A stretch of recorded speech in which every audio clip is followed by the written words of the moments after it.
York Giants, and we're live at Giant Stadium in East Rutherford, New Jersey. The temperature is 61 degrees. Wind could be a factor. Northwest 12 miles an hour. Possible rain and windy in the forecast. Those are the standings in the NFC East. Dallas, the Giants, and the Redskins all at 6-2. This indeed is a big one. And good afternoon. I'm Pat Summerall. You know, much has been made about the fact that this is the second meeting between these two teams.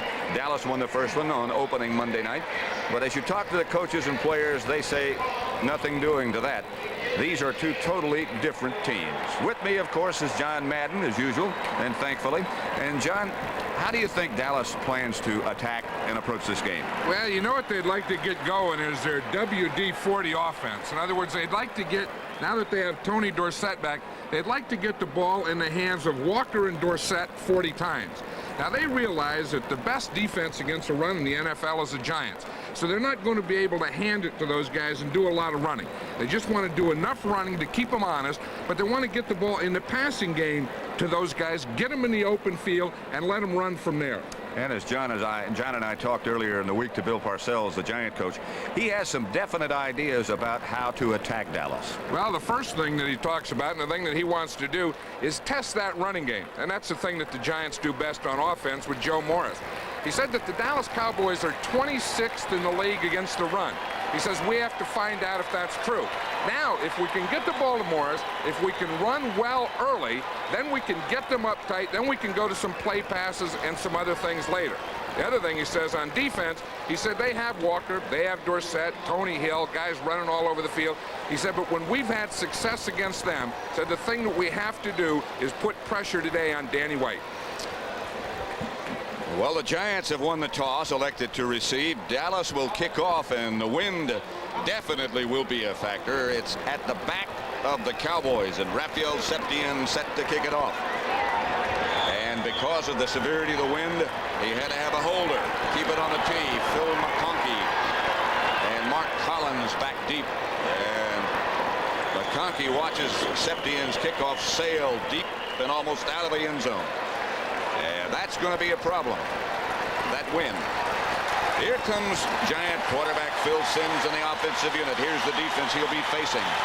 The front four, familiar names, Jones, Dutton, White, and Jeffcoat. And the linebackers, as a group, Tom Landry says they're playing better and better. Hagman, Lockhart in the middle, and Jeff Rohr. And the secondary, Walls, Fellows, Bill Bates is back, and Michael Downs. Two tight ends, Mowat and Bavaro. That's the way the Giants will open. Morris around the corner. Nothing doing. He might have lost the yard as John Dutton and Mike Hagman were the first two Cowboys there. The Giant backs and receivers. Simms the quarterback. Morris and Maurice Carthon the runners. Solomon Miller and Bobby Johnson start at wide receivers. Up front, Benson Oates, Godfrey Nelson, and the tight end Mark Bavaro. And right now, Bavaro is about as good as there is. 2nd and 10. The two tight ends on the right side this time. Straight ahead is Carthon. Downs. A gain of 8.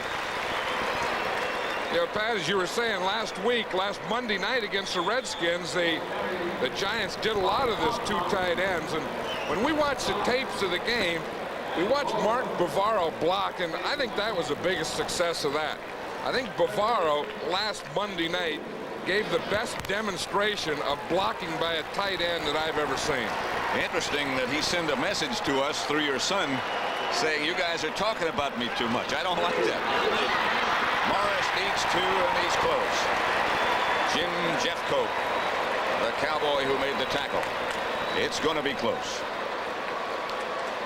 And from the early indication, I don't think he got it. Well, Too Tall Jones is running off the field. That's a pretty good indication. Yeah, he's a 12-year veteran. He's been in a lot of short yardage situations, and old Too Tall was the first guy off. And so Sean Landeta, number 5, will come on, 2nd in the NFC, averaging 44.7. Gordon Banks is number 87, back deep for the Cowboys. And Landeta is kicking into a tough wind. That's a good kick. Banks just inside his own 20. Around the corner is Banks and gets back out to about the 40. Thetford Johnson down to make the stop. A 51-yard punt against the wind by Landeta. A 19-yard return. Quarterback, the other number 11, Danny White, starts. And he'll be looking at this defense. The front three, Martin, Bird, and Marshall. And the dominating part of the Giant defense, Banks, Reasons, Carson, and Taylor, the four leading tacklers. And in the secondary, rookie Mark Collins, Perry Williams on the corners, Kenny Hill and Terry Kennard are the safeties. Andy White, the quarterback. Tommy Hill moves left. Dorsett and Newsom are the starting running backs. Mike Renfro is wide to the right. That's Doug Cosby in motion. White drops the ball on the first play. And all he can do is just cover it and hope. Be an interesting match between Rafferty and Burt, the two number 64s. White, Dorsett, Newsom, Tony Hill, and Mike Renfro, the wide receivers. Tuiday, Titanser, Rafferty, Crawford Kerr, Phil Posderick, the right tackle, and Doug Cosby, the tight end. It'll be 2nd and 12. Dorsett. Walker is also in the game. Walker is in the slot to the right. So it's Newsom and Dorsett deep. That's Walker in motion. Pitches back to Dorsett. It almost got lost. Cut down by Carl Banks is Tony Dorsett, a loss of 1. It is tough to run against this defense. Well, you know, it looked like that pitch. Watch this pitch. It looked like he kind of got caught in the wind. Looked like the wind did something to it. Look at it back there. It almost hit Newsom in the back. And Dorsett had to come off that. And as you say, you're not going to make a living running against this Giant defense. You're not going to make much, period, let alone a living. 3rd and 13. Crowd already loud. Newsom and Walker are lined up back with White out of the shotgun. Flag is down as White goes deep for Tony Hill. Just put it up. White was knocked down by George Martin. Let's see what the penalty might be. Against the Cowboys. Sure that's one the Giants will turn down because it was 3rd down. They'll make the Cowboys kick here. Dick Hantack is the referee. Illegal motion. Offense. Number 80. Penalty decline. 4th down. So Mike Saxon will come on for Dallas to punt it. Weather has changed considerably since, an hour ago even, John. It was sort of humid earlier. Now it's cooled off and the wind has really picked up. And the wind, it looks like it's going on top of the stadium. It goes on one direction, and down on the field, it goes in another direction. Saxon back to punt. He's been having a good year. That one is going to behave in a rather strange way. McConkey sights it in. It comes up with a catch and is down immediately by Garth Jacks, number 53, the first man down. 47-yard punt and no return. It's going to be tough handling those. Howdy. Give me a light. Bud Light. If you just ask for a light beer, you never know what you'll get. Give me a light. A Bud Light. So if you want the less filling light beer with the first name and taste, don't just ask for a light beer. Give me a light. Bud Light. Ask for Bud Light, because everything else is just a light. Hi. Oh. Buy your friend a beer. Here he comes now. See anything suspicious? I don't know. Keep staring at his cigar like there's something different about it. I'll bet it's the wrapper. Huh? Yeah, most cigars don't use natural leaf wrappers anymore. Now, gosh, if Vegas still gives you the rich tobacco taste of natural leaf wrappers. He's still staring at it. Hey, Jimmy. Go on over and give him an honest cigar. Gasha Vega, still an honest cigar. He's doing it again. You always hurt the one you love. People have a love-hate relationship with their cars. They love them, but they don't always treat them right. Yet amazingly, over 90% of all Subarus registered since 1974 are still on the road. Now imagine how much longer they would last if people didn't love them so much. Subaru, inexpensive and built to stay there. Fortunes have been different for these two teams in the first quarter. 6 points for the Giants in the first quarter, third fewest in the NFL. For the Cowboys, they have allowed only 3 points in the first quarter. So in other words, this first quarter is going to be like a chess match where no one makes a mistake. They just kind of sit there and stare at the pawns. We might as well just fast forward to the second quarter. Right. Well, let's get through this first quarter and get some action here, guys. Phil Simms, the quarterback. The Giants will start at their own 17. They go with 2 tight ends again. Morris looking for room, gets a little bit. Maybe 3 before Walls and Downs come up. Call it 4. Pittsburgh leading Green Bay 3-0. Joe Morris, who had such an outstanding night last Monday, 4th in the NFL in rushing.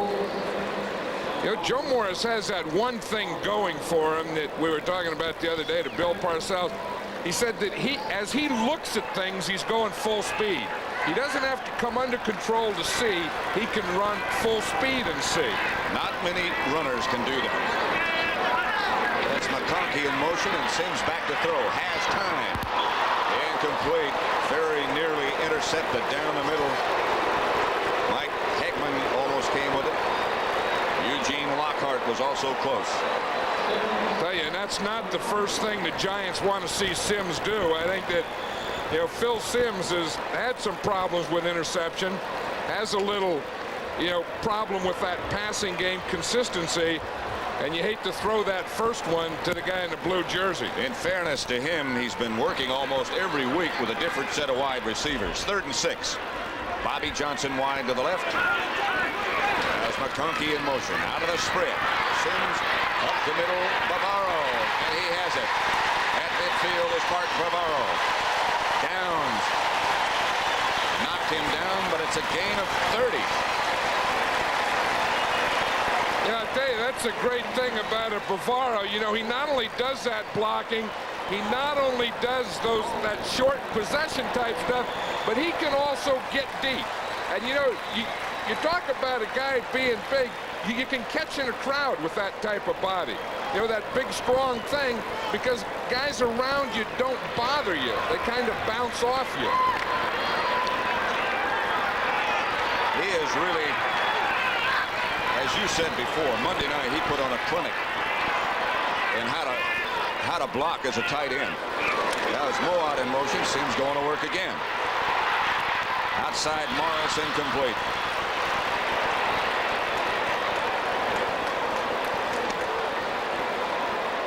Zeke Moat really broke clear.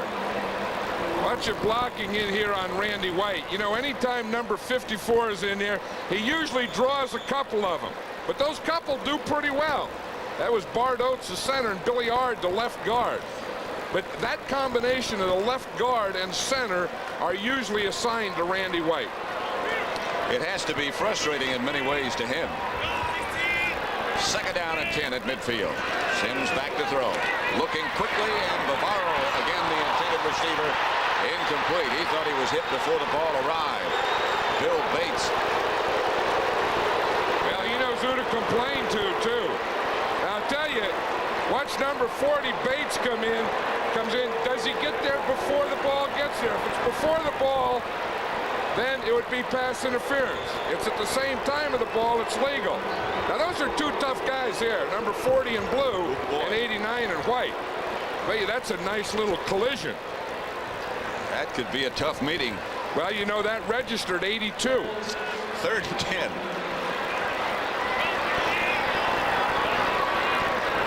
Simms out of the spread. McConkey in motion. Simms, a little heat on him this time. McConkey is the receiver. That's close enough. In fact, they'll move the sticks if there are no flags. Yeah, I don't care. You need to fill McConkeys on your team. You know, the Giants waived him early, went to Green Bay, and then he came back in the middle of the season. But I think this guy gives you life. You know, maybe he's not the greatest player, but he's one of those competitors. You know, he's out there, he gives you special teams, kick returns, big third down plays. I think he should always be your 45th guy, no matter what happens. Well, he keeps coming up with big plays week after week. He may not look that impressive, but when they move the chains, when you need it, he's usually there. Sims going to work again.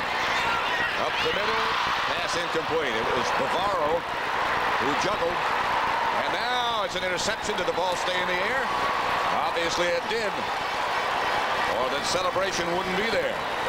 I think it did. I think as Bavaro dropped it, his hands were coming up, and he just dropped it up in the air. Instead of dropping it down, he dropped it up.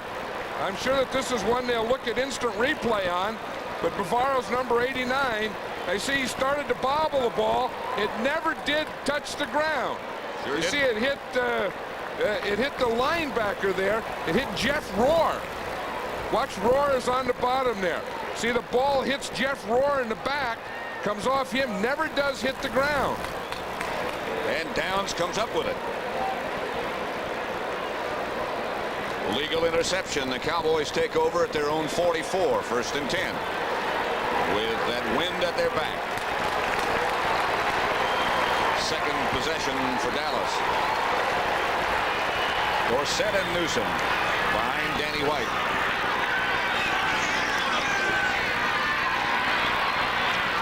Outside, Tony Hill.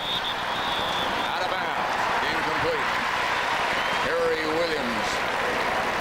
The Saints leading the 49ers in the first. Atlanta over New England in the first. And Pittsburgh 10-0 over Green Bay. Detroit over the Bengals. All of those in the first quarter. Two tight ends now for the Cowboys. Excuse me, John. You know, Pat, in that Atlanta game, Nick Luckhurst wasn't even expected to play. He came out of the locker room, kicked the field goal. Like the Superman, you know, out of the phone booth. Out of the locker room, boom, kicked the threer. 2nd and 10. They start with a full house backfield. Dorsett moves in motion. Handoff is to Herschel Walker. And Walker rambles and hammers inside Giant territory. Kenny Hill finally made the stop. A gain of 7. That would illustrate that this should be a pretty good contest. I mean, you see that the Cowboys are 1st or 2nd in everything on offense, and the Giants are 1st or 2nd on everything on defense. Could also mean that there may not be much scoring going on. The defense wins. 8:02. 8 minutes now left in the first quarter. No score. Walker is out. It's Dorsett and Newsom now. Tony Hill lines up as the tight end on the left side, and now White backs away. Timeout.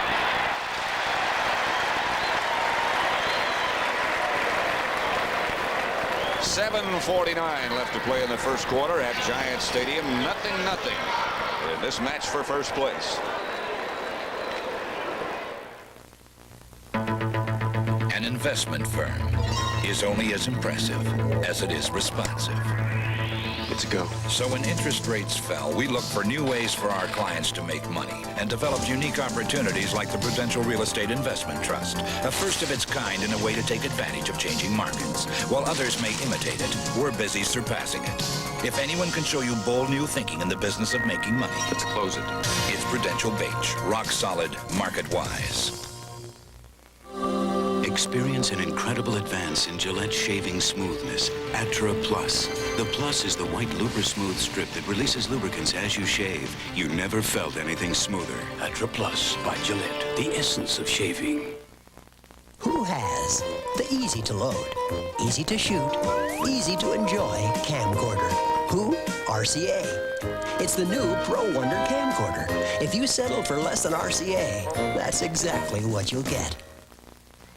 Now here's your burger, and Sometimes brakes can give you a gentle hint that they need a little work. Take it to Midas. Over 4 million people have trusted their brakes to Midas. Good price, good guarantee.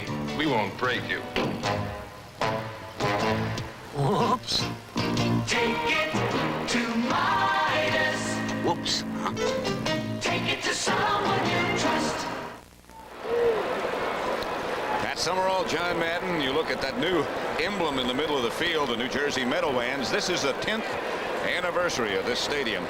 And I don't think, John, as we go around the NFL, there's a better vantage point for us or the fans than here. I'll tell you, I think this would be the top stadium in the NFL if they only had grass down there.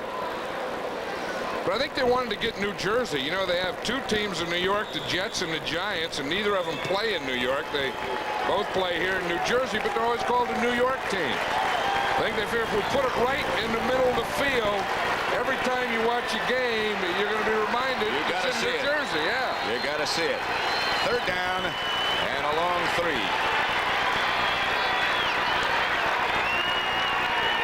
White.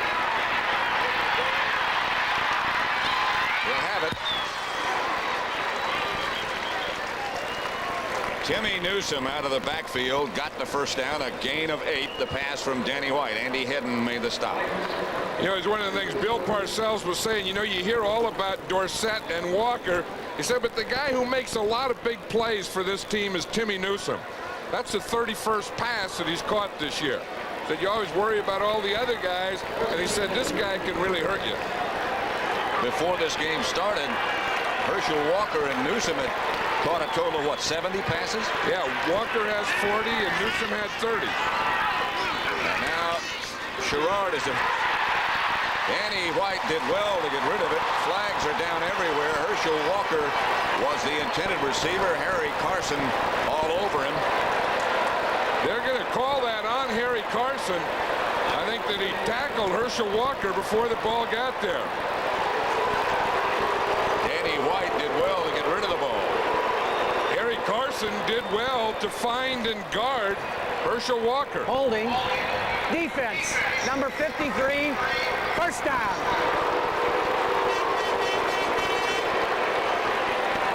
Watch this. We'll see Herschel Walker coming in motion. You see, he's going all the way against the flow. He comes out there, and you see right there, Harry Carson had him, grabbed him, spun him around, and threw him to the turf. Mark Collins, the rookie cornerback for the Giants, was right in Danny White's face as he let it go. See, here's what it looks like here. Watch. We see him, Mark Collins, coming from the outside. You don't see that much where that corner covering the wide receiver blitzes. First down, Cowboys at the Giant 36. Handoff to Dorsett. And he breaks into the Giants secondary, gets down close to a first down before Kenny Hill brings him down. Gain of 9. You know, one of the things that Newsome does besides catch passes, he's the guy in the backfield that's going to block. Watch him here, number 30, blocking on Lawrence Taylor. He does a good job. See, he gets Taylor, stops him, straightens him up, and that gave Dorsett time to cut off that block. Newsome is just about as big as Lawrence Taylor. 2nd and 1. They're at the Giant 27. Handoff Dorsett. He slips, gets up. He might have enough for a first. Jim Burt was the first Giant there. See how the Cowboys tried to block Burt? They brought Newsome in motion. And Newsome was sneaking in there, sneaking in there. Let's see if we can see it. You know, those nose tackles, watch him here. He'll come in here, sneak, sneak, sneak, sneak, and then boom, have to take on this. Burt plays it pretty well. Watch Newsome. See how he tries to hide in there? Whap, takes on Burt. And then Burt just slides right down the line and makes the tackle. Those nose tackles don't know where the heck they're getting blocked. They get it from everywhere. Everywhere. 1st and 10. Dorsett got enough to the Giant 26. That's Renfro moving. White gives to Dorsett again. And Dorsett gets inside the 25. And a flag goes down. Harry Carson made the stop. While we wait for the penalty, let's check out our scoreboard. The Saints 14-0 over San Francisco. Holding against Dallas. Tampa Bay leads Buffalo 3-0. The Browns over the Colts.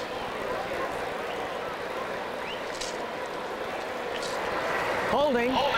Offense. Number 75. Repeat the first down. Phil Pozderac 6'9", 290. And that's one problem that Pozderac has had over his career is that holding deal. He's played both left tackle and right tackle, and he's a better right tackle. In fact, Tom Landry about a month ago says, give me my biggest tackles. So they gave him 2 and Pozderac. But one of the problems Pozderac has had is that holding. I played golf behind Pozderac last year in May, and you couldn't even see the golf course. White back on blitz is coming, and the ball is loose. And the Giants have it.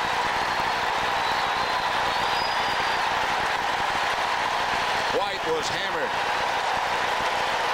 by Bird, and he got up with a little tingle. Banks was the man who made the hit. Burt came up with the ball. Well, Carl Banks is coming, see, right in his face. He hits him square. The ball pops out. Jim Burt jumps on it. I don't know who you blame on that because no one blocked Carl Banks. I mean, you give a shot like that where that guy comes straight at you and no one blocks him, you have to have the doctor check you after a play like that. It's his right hand, right wrist. Now we might be seeing Steve Pelluer very quickly. First down, Giants at their own 42. Morris goes straight ahead and gets good yardage. 6 yards, that's Danny White. Back of his right hand and right wrist. It looks as if that's where the problem is. That's Pelluer. I'm sure that that's one thing. In the meantime, Jim Jeffcoat has just come out of the Cowboy lineup. And Kevin Brooks has taken his place. Straight ahead is Maurice Carthon. They needed 4, and he's just a little bit shy as they start shoving each other around a bit. Oates and Eugene Lockhart. And they're trying to get them unglued. You know, the Giants were so excited about playing the Cowboys this week that this week in practice they had 4 fights. And Jim Burt was in most of them. Well, and they had to take Jim Burt off the field and cool him off. Bill Parcells was probably in a couple of them. But these teams really don't like each other. Oh, yeah. It'll be 3rd and 1. Series record they've been playing since 1960. Cowboys lead it 33-13-2. Danny White leaving, I'm sure, going for x-rays. Moat goes in motion. The handoff is to Morris, and he is off and around and out of bounds after a Giant first down. Everson Wall saved the touchdown. Joe Morris does that run, that play, where you start just dive straight into the line. Then you just pick a hole. There was nothing inside, and boom, you just bounce it to the outside and take it up the field. Morris set up that block by Moab. I don't think there's anyone else that runs that play. That, you know, I mean, it's just that old straight ahead dive and let him pick anything to that side. He got 15, and the Giants are inside the Cowboy 35. About the 34, Sims going to work in the air. Almost picked off by Jeff Rohr. It was intended for Bavaro, and Sims was lucky. Well, you know what happened? Sims was looking at Bavaro, and he saw Bill Bates on him. Bavaro beats Bates, but he didn't look where he was throwing, and that's where Jeff Rohr was. That'll bring up a 2nd and 10 situation. 3:44 left in the first quarter. No points on the board as yet.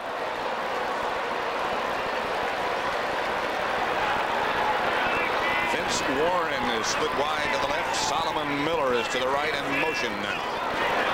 Otis Anderson is in the game with Joe Morris, and Morris would be again off to the races. Chased by Fellows and knocked down inside the 10 at about the 7. Gain of 28.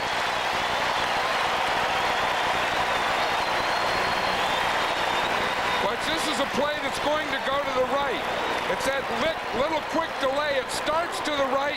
He makes a good hole in there. Then he cuts it back against the grain to the left.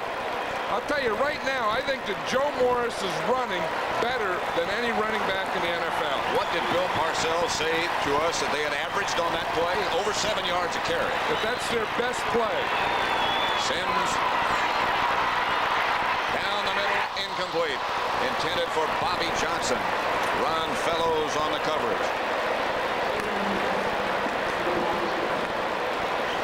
I know those fans are going, ooh, they're saying, look, if Joe Morris runs that well for that many plays and you get down there on the 7-yard line and it's first down, why don't you give it to him again? They said, no, we'd rather throw it in here to Bobby Johnson. Oh, that's a good throw. You got to catch those in the end zone. Morris and Otis Anderson. Morris hammers inside the 5 to about the 4. Ed Jones brought him down. That's the 7th carry for Morris. Before that, he was averaging 9 yards a pop. Tell you, I'm surprised they put Otis Anderson in there, then put him in the I formation and used him as a blocker. You would expect Maurice Carthon would be in there because he has that blocking reputation. I would think so, especially down here in this short yardage situation. It is Anderson. Sims looks, and down he goes in the arms of John Dutton.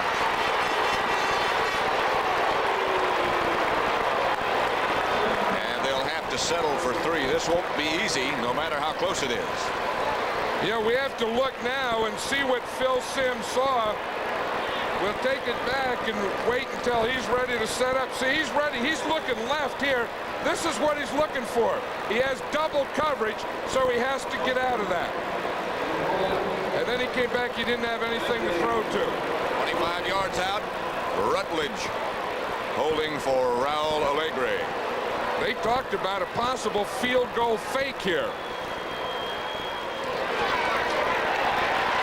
Alegre hits it. And the Giants lead it 3-0. 2:29 left to play in the first quarter. And the Giants break on top 3-0. It's your money, son. But if you want my advice, buy another Subaru. Sure, Dad.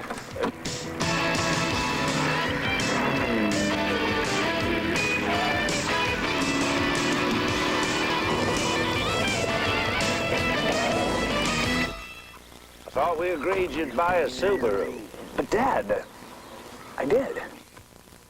The Subaru XT, the Sport Magazine Super Bowl MVP award. If you just ask for a light beer, Give me a light. you never know what you'll get. Dogs. Oh, excellent. Bud Light.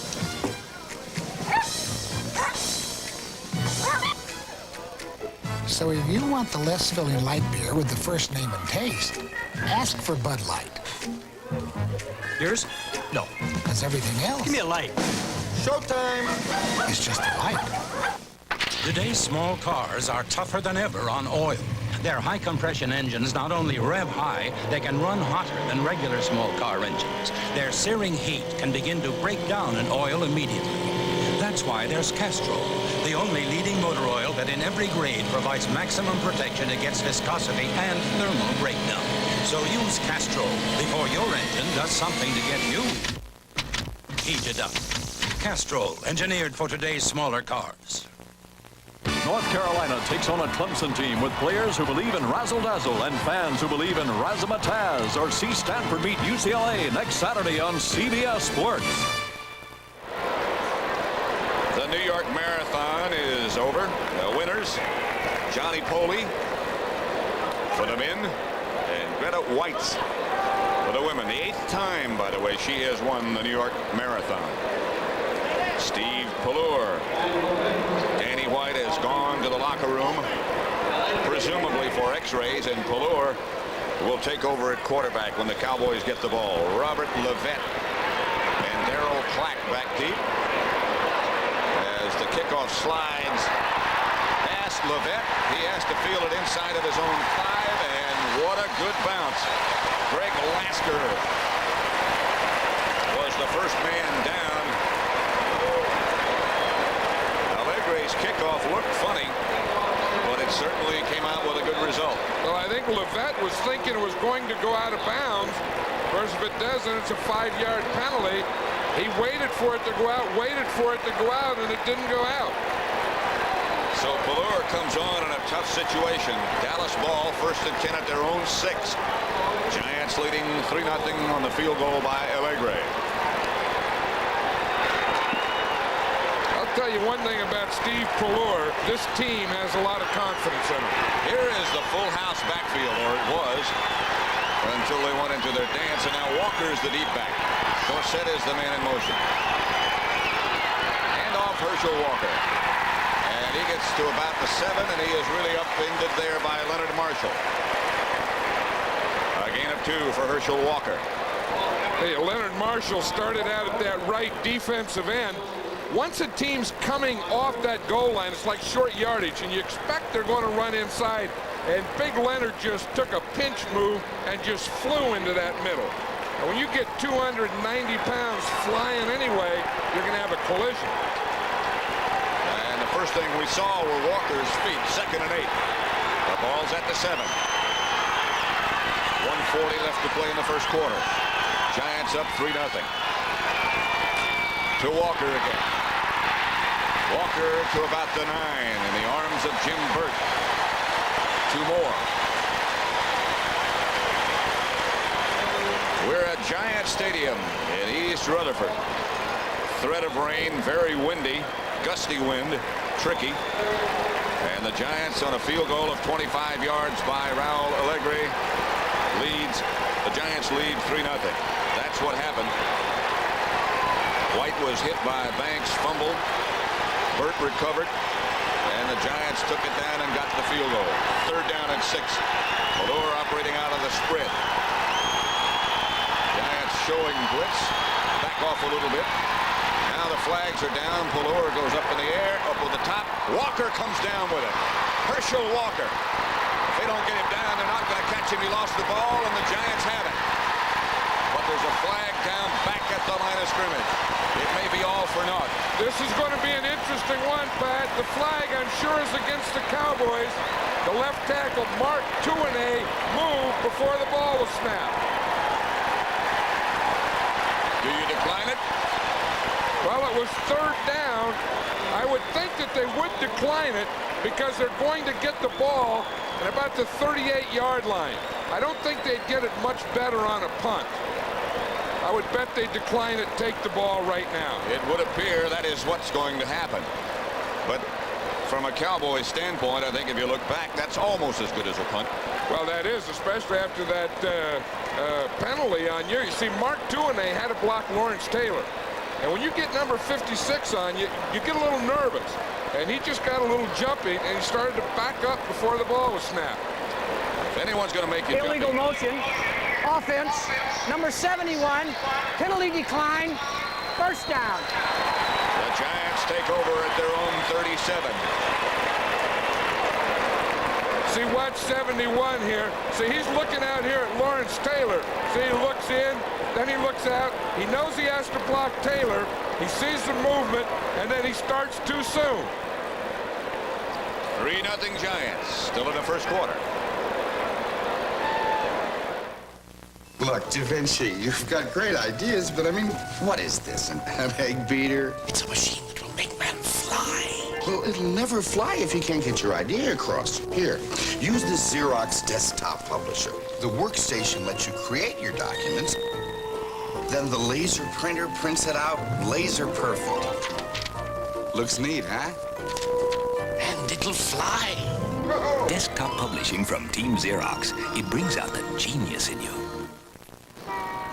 Dear Subaru, every day I drive to work with 3 colleagues. Combined weight, 800 pounds. We travel 2.5 hours in stop-and-go traffic. Yet my Subaru has 250,000 miles on it, and it hasn't failed me yet. Which is important, because I don't want this car breaking down. I spend enough time with these guys as it is. Of all cars in America, Subaru is second only to Mercedes in customer satisfaction.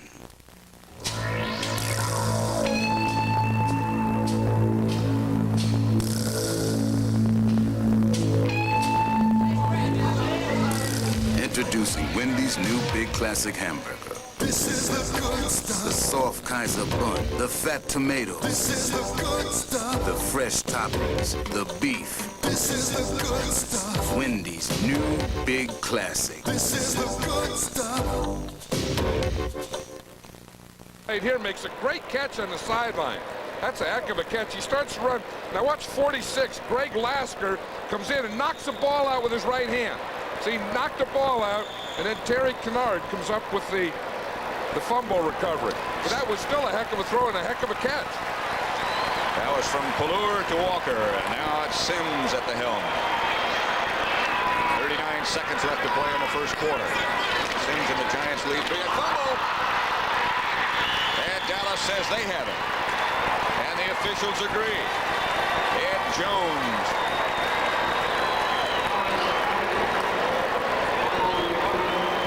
I think that was on the handoff, Pat. I don't think he was hit. It looked like the handoff could have been a little high. Watch, you see it gets up there, and just as he went to stick it in there, it hit the shoulder pads or something and just bounced right out. Of course, Too Tall was right there. Too Tall draped the big body around it. 2 turnovers apiece, and the Cowboys take over with 34 seconds left to play in the first quarter, trailing the Giants 3-0. First and 10, Dallas at the Giant 37. Full house backfield. Steve Pallur is the quarterback, and now Newsom comes out. Pallur on the option play, keeps it himself, and gets down to about the 31-yard line before Leonard Marshall tripped him up. I'll tell you, that takes a lot of guts on the Cowboys. They have one quarterback who's in the house getting x-rayed, and then the other quarterback running an option play. Ooh. Reggie Collier would be the backup to Steve Pallur if something happened to him. That's going to be the end of the first quarter. They won't get another one off. And so at Giant Stadium at the end of quarter number 1, the Giants lead the Cowboys 3-0. Tonight, the deed is done. The culprit's at large. But who's the killer? Jeannie Francis, David Ogden Stiers, or Susan Anton? Murder, She Wrote. They came to New York Harbor from around the world to salute a special lady on her birthday. Hi, I'm Phil Simms of the New York Giants, here with my wife Diana and our son Christopher. Join us on behalf of the National Football League and the United Way in a special salute to Miss Liberty. She extended her invitation. Give me your tired, your poor, your huddled masses yearning to breathe free, and they came with their dreams. And for 100 years, that light of liberty and the American dream have burned brightly. And for 100 years, the United Way has become that light, helping people find the human dignity that makes real freedom and liberty possible. The NFL salutes the United Way and Miss Liberty as they celebrate their centennial.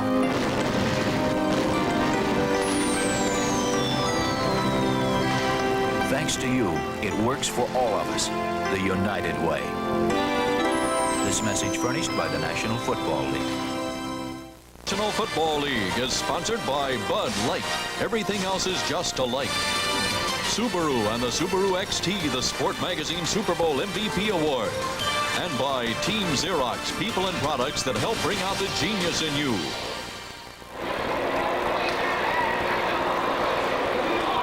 There go the x-rays of Danny White's right wrist and hand. They brought him out to the sideline to be viewed, and now they're going back to be further reviewed. See if they would put that thing up to the light for us, we could see what it looked like. You could diagnose it. Well, you could make things. Now look here, this thing here, the deal here. What they do is they bring it out, show it to the doctor, and then go in with the report. It'll be 2nd and 4. Cowboys at the Giant 31 with Newsom and Dorsett. Pallur outside, Renfro, first down. Mark Collins, a gain of 10. Collins was the defender.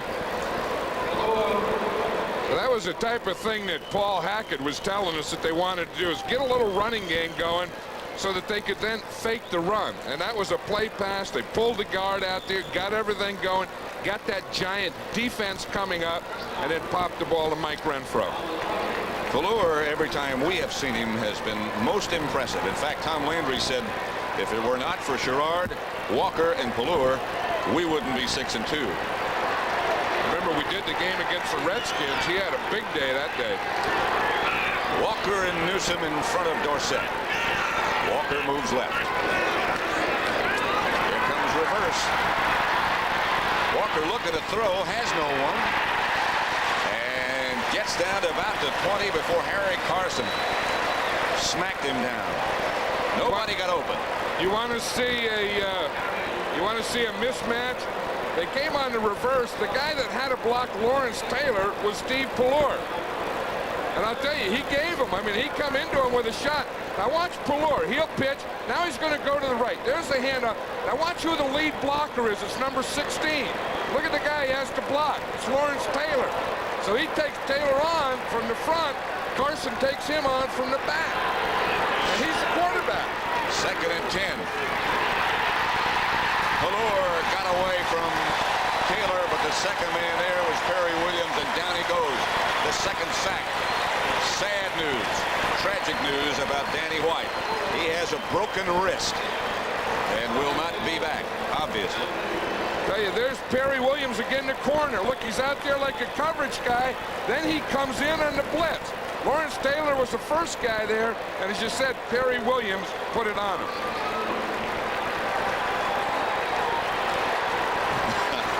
That's why they had to take Jim Bird out of practice there. He hits his own guy. You see where he hits him? He hits him in the head. Up beside the head. Yeah. It'll be 3rd and 16 back at the 27 now. Pelluer out of the spread, trying to make himself heard. Has some time, gets it out to Walker. Walker gets around the corner. Herschel Walker down to about the 15. Not enough for a first down, but in range for Septien. Greg Lasker finally took him down. A gain of 12. Danny White, again, in case you didn't hear, has a fracture of the right wrist. I'll tell you, this has been a tough year for Danny White. He had that hip flexor thing, and he was doing so well. You know, he was 99 in the quarterback rating, 99, the leading quarterback in the NFL. He had Paul Hackett, the new system he really liked, and I'll tell you, he's a tough guy and a good competitor. From 33 yards out, Raphael Septien is no good.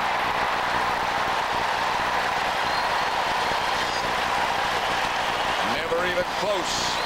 And so the Giants of Bill Parcells lead Tom Landry's Cowboys 3-0. Second quarter.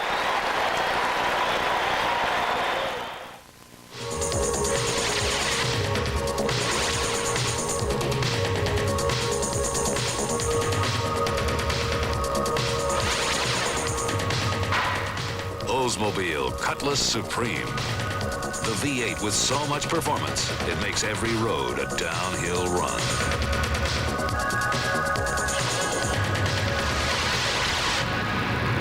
Oldsmobile quality. Feel it. Nowadays, when a businessman gets stuck in his car, he doesn't have to be just stuck in his car. He can be talking to a client, or a prospective client, or be in touch with his own office. He can be doing a million different things if he has our MobileNet cellular car phone service.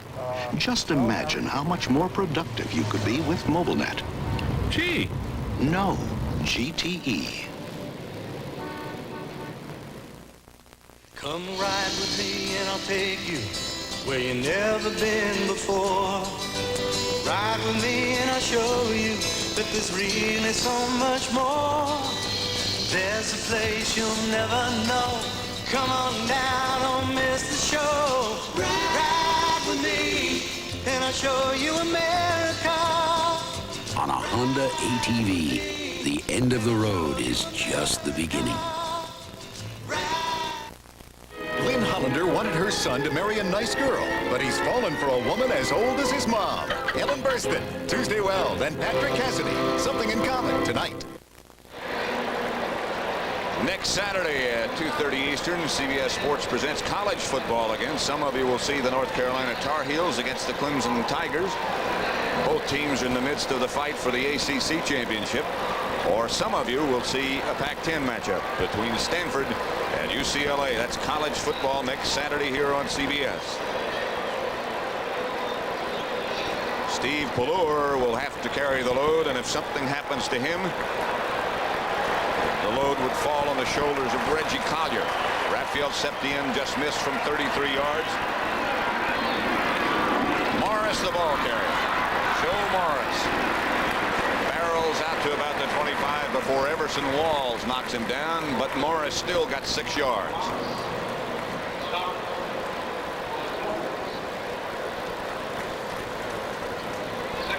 Average yards rushing. Dallas 2.7 so far. The Giants, mostly due to Joe Morris, 6.8. And that will get the job done. 2nd down and 4. Giants at their own 26. Sims back to throw. Dumps it over the middle to Mowat. Fumble. And I don't know. The celebration would indicate that it goes to the guys in blue, and now the officials verify that. Again, it's Ed Jones, his 2nd recovery of the day. You know, that's the 5th turnover in this first half. And it seems like every Giant Cowboy game goes that way. And they talk about it. Bill Parcells was just saying the other day, I said, what do you have to do to beat him? And he said, play error-free football. Well, of course, when you have that many turnovers, you can't. Unless the other team has that many turnovers. Right now, it's 3-2 in that category. The Giants have turned it over 3 times. Steve Pallure has Tony Dorsett behind him. Renfro lines up next to Newsome, and now Newsome goes in motion. Fake and look out, Pallure. Pass incomplete. And Pallure lucky to come away with his life. Well, you know, it's that same blitz again, bringing Perry Williams, the corner, and that's one that you don't see. I mean, a quarterback doesn't count the cornerback. See, now he's the outside guy. See him here, number 23? Now watch him. He's out there, and then he comes on a blitz. Now, no one ever counts him. Then he's all the way in here outside the tackle. Taylor's coming inside. Williams is coming outside, and Banks is coming from the other side. That's a whole package. There are a lot of people coming. And Pallure was lucky to get the ball away. He drops again. Pallure over the head, incomplete. Intended for Mike Sherrard.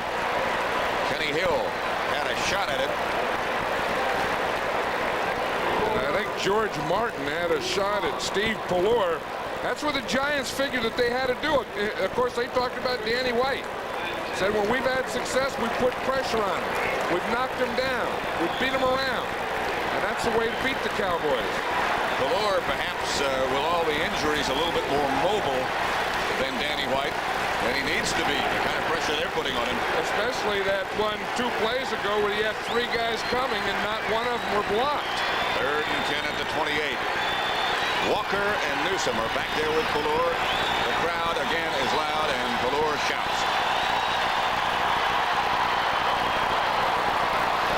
Hill had it and lost it. And he had a couple of strides on Perry Williams. I think there's a flag down there, Pat. Perry Williams fell down. There was contact at about the 15-yard line. Pass interference. Defense, number 23. First down.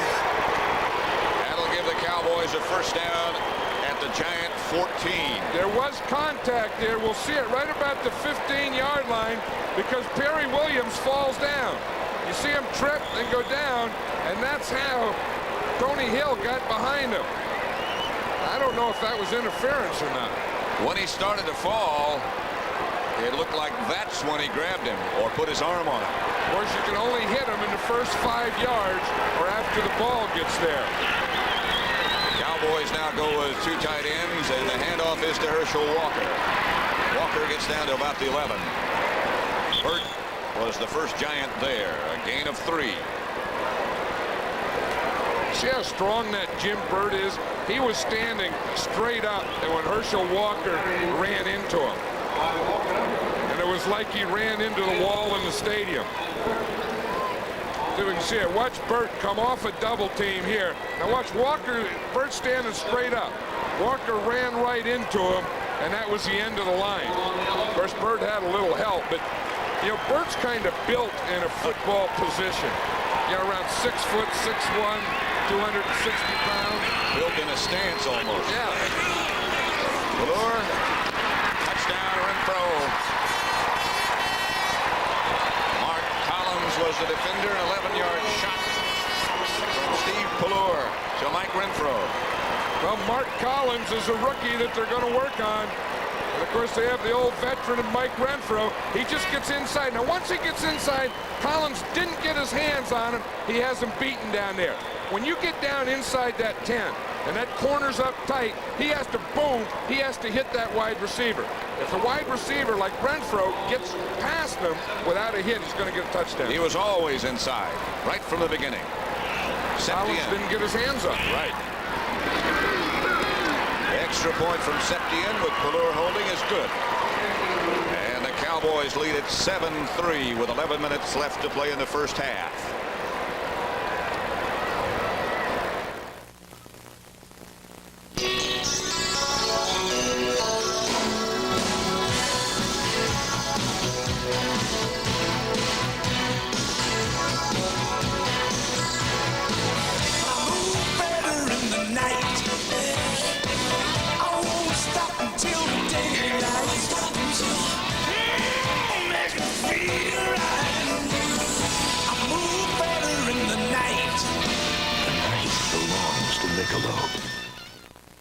Ladies and gentlemen, Not everyone got a vacation this summer. Great Gregory! I need a vacation like nobody's business. I need a vacation. This fall, you can still get great low fares to more places on the biggest bargain airline, United. I got a vacation. Give me another shot at it. And I'm not just flying, I'm flying the friendly sky. Nice soft landing. I like to go first class, so I appreciate Oldsmobile quality. That's a sporty Delta 88 Coupe. But with the foursome of my own, the Zeller car Come on, kids. is a Delta 88 sedan. Sporty enough for me. But roomy enough for all of us. Olds calls Delta 88 the family car. That didn't forget the family. And Fuzzy's family agrees.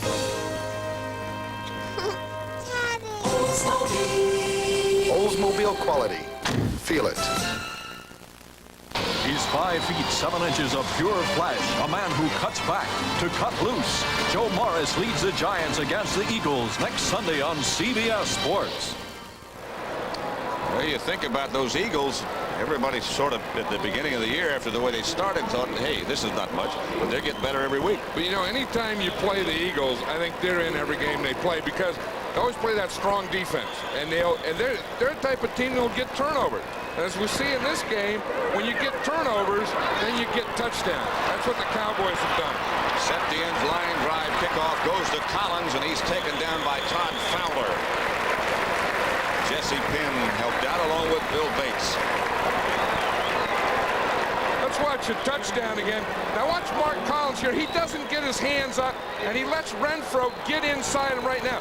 You got to get, when you're here, you got to get your hands up. But once he gets in here on the goal line, it's a touchdown. Now watch Collins' hands. They don't come up at all. There's no bump. Watch Renfro. He gets inside. Now he knows he has a touchdown. When you get down there, you got to bump that guy before you let him go into the end zone. Giants ball. First and 10, and Sims back to throw with the wind at his back. Incomplete. High over the head of Mark Romero. For an NFL update now that sends you back to New York. Here is Britt Musburger. Well, Pat, here's the story on the 49ers. They gave up a couple touchdowns to Reuben Mays, and then Mike Morosky threw that TD strike. And now it is 14-10 midway through the second quarter. New Orleans still ahead by 4. Let's go back to Pat and John. Here at Giants Stadium, Brett, it's 7-3. The Cowboys just scored on an 11-yard touchdown pass from Pallur to Mike Renfro. throw. 2nd and 10 Giants. And off Morris. And Morris breaks out of the pack and almost was gone. Ron Fellows saved a touchdown, but Morris still got 16. He was almost off to the races. Watch his play. It's a little delayed thing. Watch Morris. See how he just kind of slides that first step. Then he comes over here going full speed and just picks a hole. Got a good block there by Solomon Miller, 87. That freed him for about 10 more yards till Ron Fellows brought him down. He got up to the 48. Morris has been able to run, but the turnovers have been the big factor. Sims back to throw and fires down the middle, incomplete. Intended for Solomon Miller, who tripped, slipped down, and got back up and couldn't come up with it. Bates was the defender. I think because of the injuries, I think that the Giants are having to play guys like Solomon Miller, number 87, that are good prospects, but really aren't ready to start and play championship caliber football at this time. And this guy knows it as well as anyone. Sure. 2nd and 10 from the 48. Vince Warren is split wide to the left. Miller is out to the right. They give to Morris. And Morris pounds for a first down. Boy, what you said earlier is so true. When he starts to make that read, he makes the read at top speed. Top speed, and then he still has an acceleration left. He gets a good block by his fullback, Maurice Carthon, here, number 44. Watch 44 lead. Give him the block there on Bates. That gave him the acceleration, and again, about 10 more yards. But as you say, he's reading that thing at full speed. Otis Anderson now as the lone setback. Morris already closing in on 100 yards. Sims back to throw, fires down the middle, and it's almost picked off by Fellows. Intended for Bobby Johnson, very nearly an interception, and Sims is hearing some sounds he doesn't like. Well, of course, he's having a tough time. Anytime he throws to a wide receiver, seems like it's almost always intercepted. And anytime he throws to a tight end, there's been a fumble. They've had 2 fumbles by the tight ends, Bavaro and Moa. So bad things are happening to him in their passing game. Good things in their running game. 2nd and 10 at the Cowboy 40. 9:15 left in the first half. And off again is to Morris. And this time, he really turns nothing into something. Too tall Jones got him from the backside, or he would have been gone again. A gain of 3.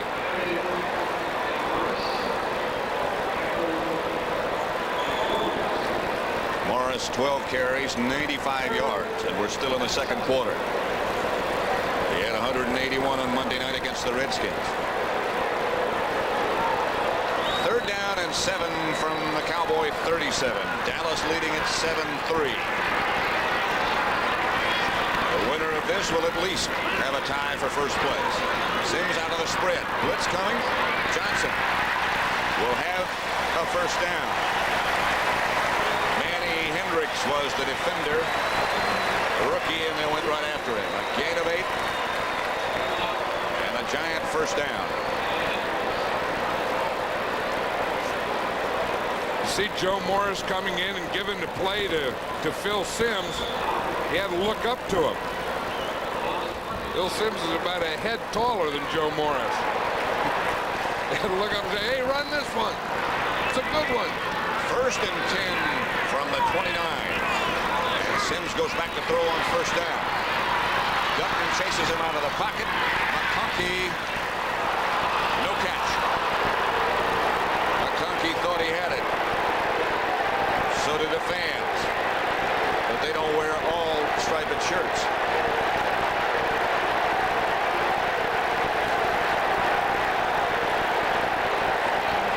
Close. When he gets the ball, you know, both feet are inbounds. You don't know where that left knee is. See, because the knee has to be in. The feet are both inbounds. He has the ball. Isn't there a book by a name like that? Well, it's the opposite of that. That was having 2 feet in, but a knee out. Like one knee equals 2 feet, but 2 feet in. In fact, they gave it to him. To review, I guess. Now, wait a minute, maybe they're still reviewing. After further review by the instant replay official, the play stands. Incompletion, second down. But 2 feet don't equal a knee. Because McConkey knew that he had both feet in.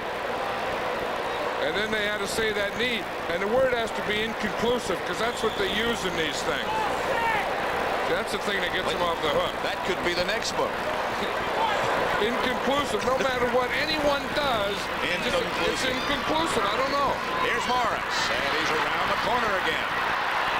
John Dutton knocked him out of bounds, but he is again putting on some show. A gain of 7, and he's over 100 yards already. Hey, we were talking about Joe Morris the other day, and Bill Parcells said he's really not a dominant back. I think he's a dominant back.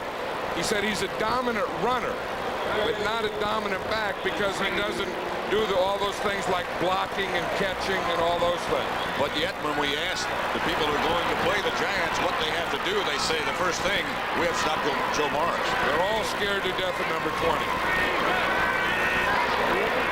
On third down, McConkey was the move man. Sims looking downfield, has Bavaro. And Bavaro has the first down. That's a good catch.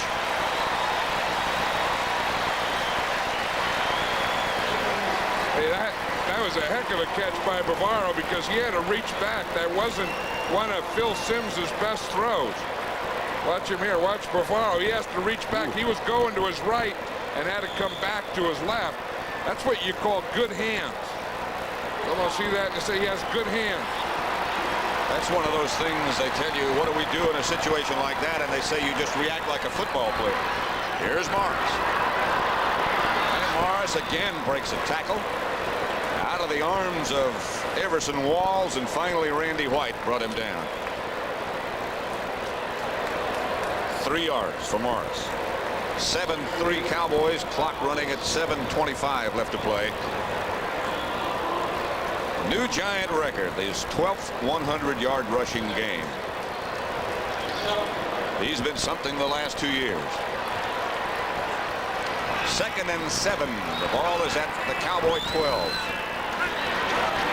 Sims to Morris. And Joe skips down inside the 10 to about the 8. John Dutton brought him down. A gain of 4.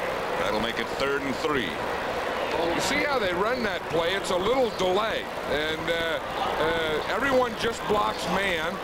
Sims brings the ball back to him. He takes a little step to the left, and then he just starts running full speed. Watch, Sims will come back, start off like it's a pass. You see the little adjustment step Morris takes. Now he hands him the ball, and then it's full speed from there. But it doesn't start off full speed. Miller was the man moving. Morris is the man moving.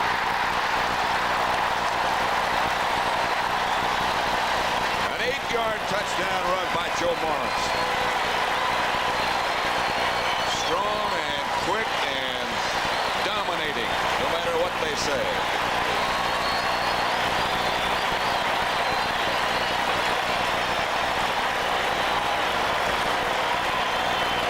Watch number 44, Maurice Carthon, get a good lead block here.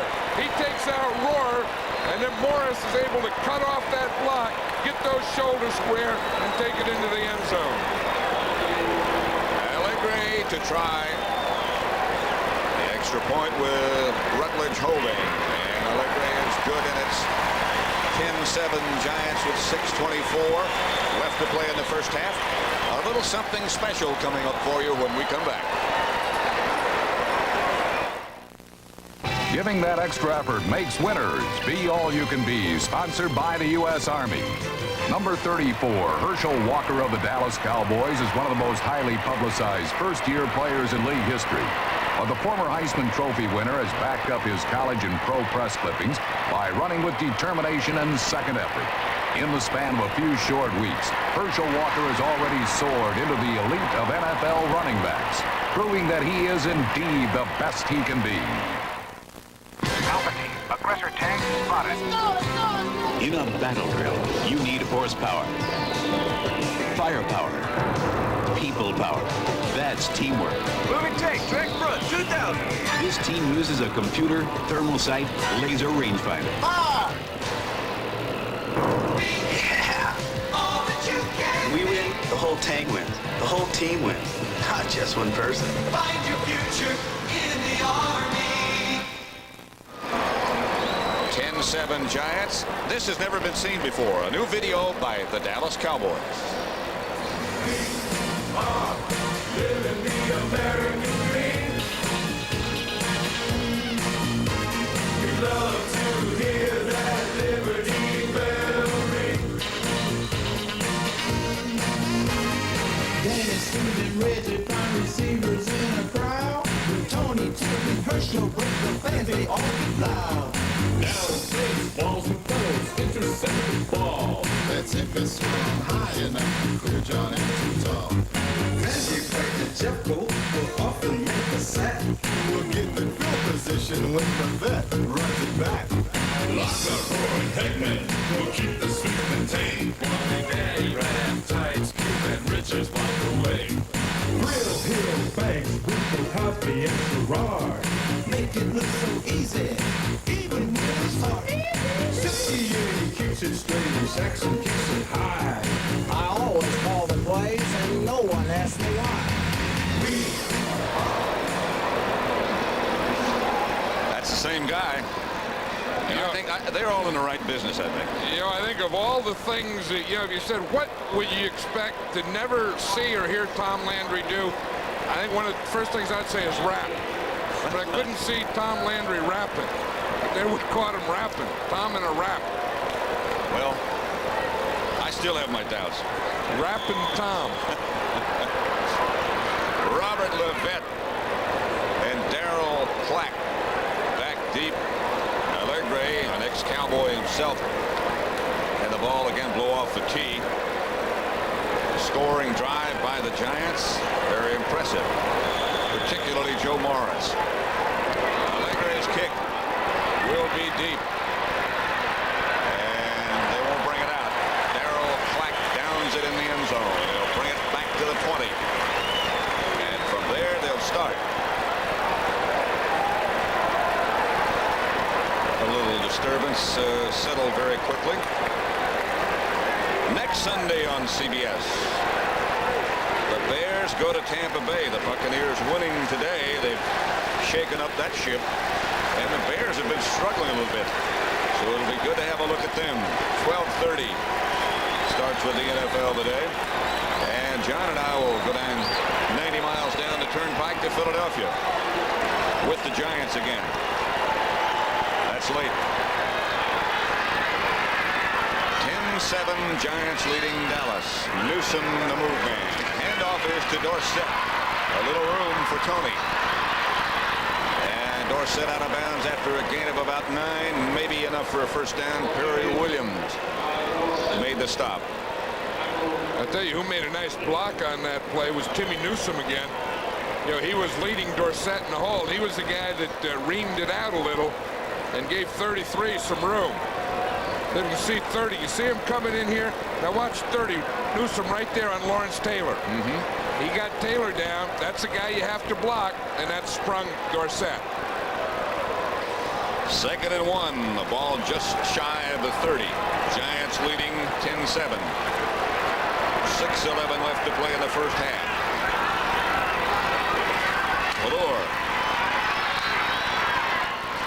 has his tight end Doug Cosby, and that would be enough for a first down. Harry Carson on the stop with Gary Reasons there with him. You know, Pat, that's one thing you don't see as much from these Cowboys is throwing to Cosby or their tight end. Seemed like last year they used to throw a lot more to him and also to their wide receivers. And this year, with the acquisition of Herschel Walker, they're throwing a lot more to their running back. And don't you think the addition of Paul Hackett has had a lot to do with that? I think that's had a lot to do with it because Paul Hackett brought that 49er type philosophy, that ball control passing game to him. First down, Dallas. Valor fake. Here comes the blitz again. And Valor is down. It was Kenny Hill. Ball was loose momentarily. That It's the third sack by the Giants, and that's that same blitz we were talking about before from the other side. And I'll tell you, Steve Pelor is vehement here. You know, he's a calm guy. He never says anything, but I know what he's thinking. He's thinking if we can't get these guys blocked, and it's right here this time, they think he's going to cover, and he just comes right here, and no one blocks him. See, start out there. They think Kenny Hill's a cover guy. Now watch him. He comes free. Now Pelor's saying, look, every time I go back, no one picks up these blitzes. He's claiming now face mask, and he's right. Oh, he had that right. That's what he was complaining about. A loss of 9, second and 19. Pelor again. Into the pack, and out of there comes Herschel Walker. Penalty marker down, way back. Hey, that's what the Cowboys want to do, is get it to those backs in the open field. Walker got very, very close to a first down. Boy, he's a powerful guy, that Herschel Walker. What a receiver. That's where the flag is. The flag's way back in the 10-yard line. That was a screen pass, set up to be a screen pass. Now the flag, and now they move the ball even further into Giant territory. And Lawrence Taylor does a high five with the referee. The way he lunged at him, I thought he was going to do more than a high five. I thought so too. He hasn't told us about the penalty yet.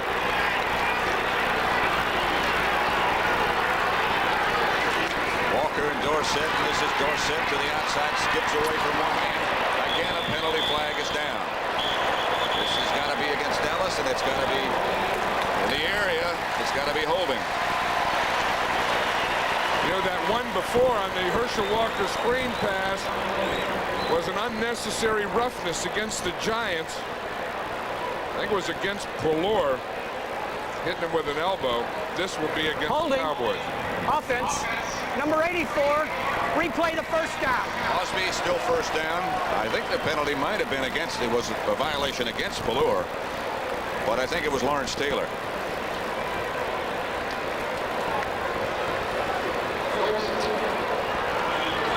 Danny White's wrist, by the way, in the event you joined us late, it was fractured.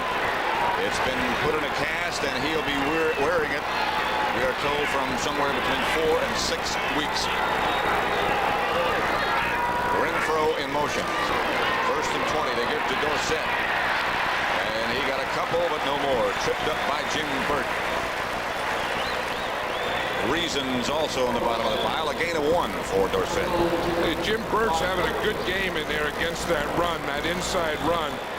He's getting help from both his ends, George Martin and Leonard Marshall, but they really have that running lane, or that inside running thing, plugged up pretty well. Clock running with 3:40 left to play in the first half. Giants leading the Cowboys 10-7, second down. They need 19 for a first. Pelor, Renfro, hammered out of bounds by Collins.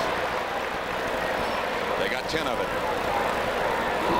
Hey, Mark Collins is having a tough time. He had a tough time last Monday night against the Redskins and Gary Clark, and now he's having a little tough time today. And you have to remember, he's a rookie. You know, he has good quickness, good speed, and he's learning.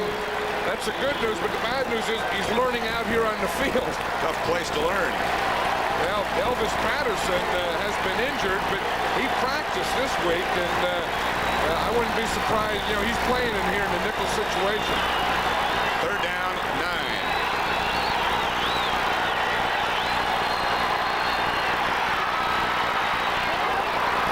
To Hill. Incomplete. They went back to Collins again, and he was equal to the task that time. Well, you know, the one thing Collins knows, that they're going to work on him. Now here you see, he got his hands up that time. You see the difference? Coverage is so much easier if you get your hands on him. Remember the one Renfro caught for the touchdown? He never got his hands on him. That time he got a good start. Boom, hands up. Then he was able to get down there in the coverage with him. Saxon is in. They field too far out for a Septien field goal attempt. And against that win, I think that's a very wise judgment. He's only punted once. This time he'll go against the wind, however.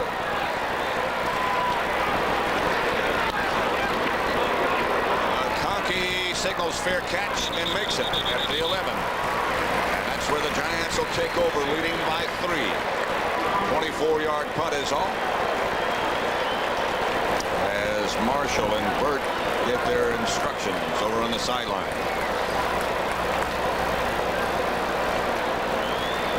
Next week, of course, it begins with the NFL today.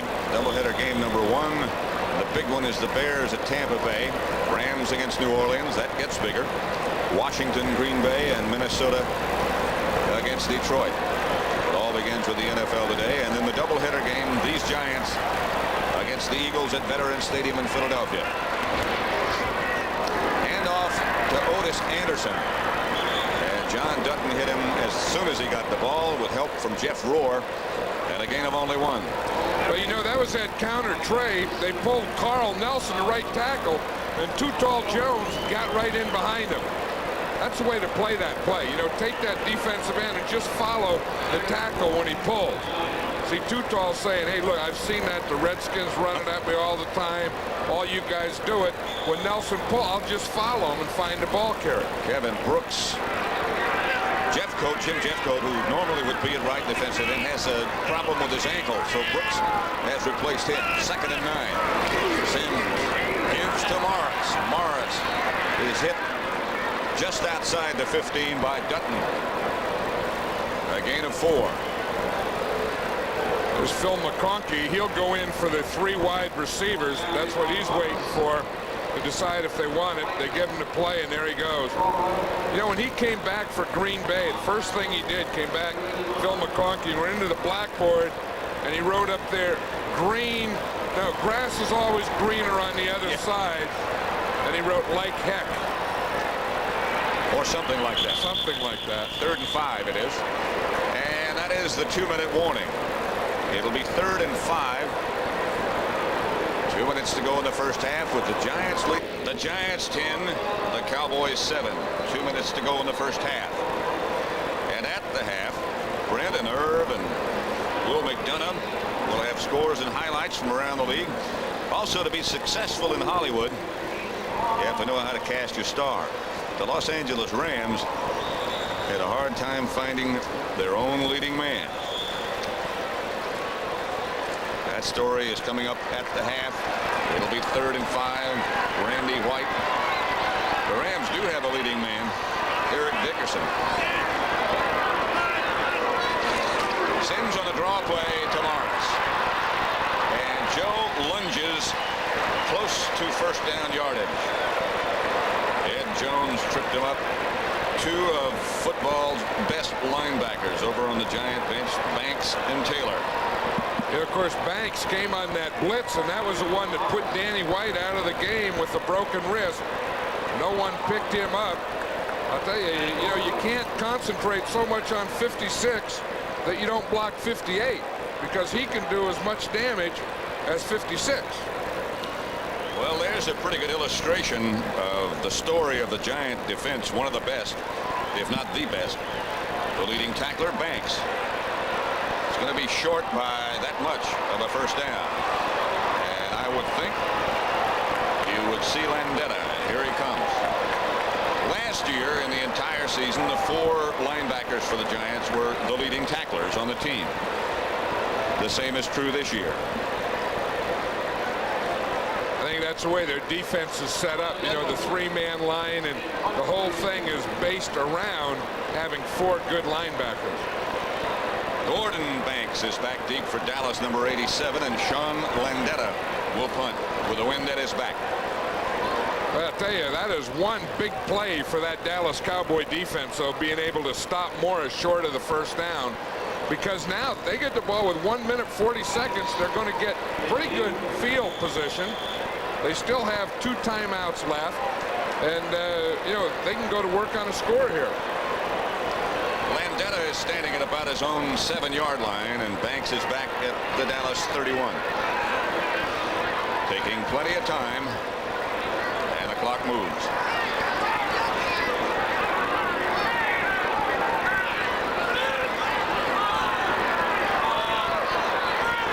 They snap it with 2 seconds to go on the 30-second clock. Knuckler.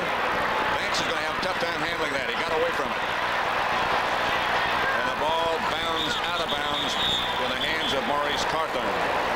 And the Cowboys will take over after a 40-yard punt by Landeta. Yeah, with 1:03 seconds, and as we said, they have 2 timeouts left.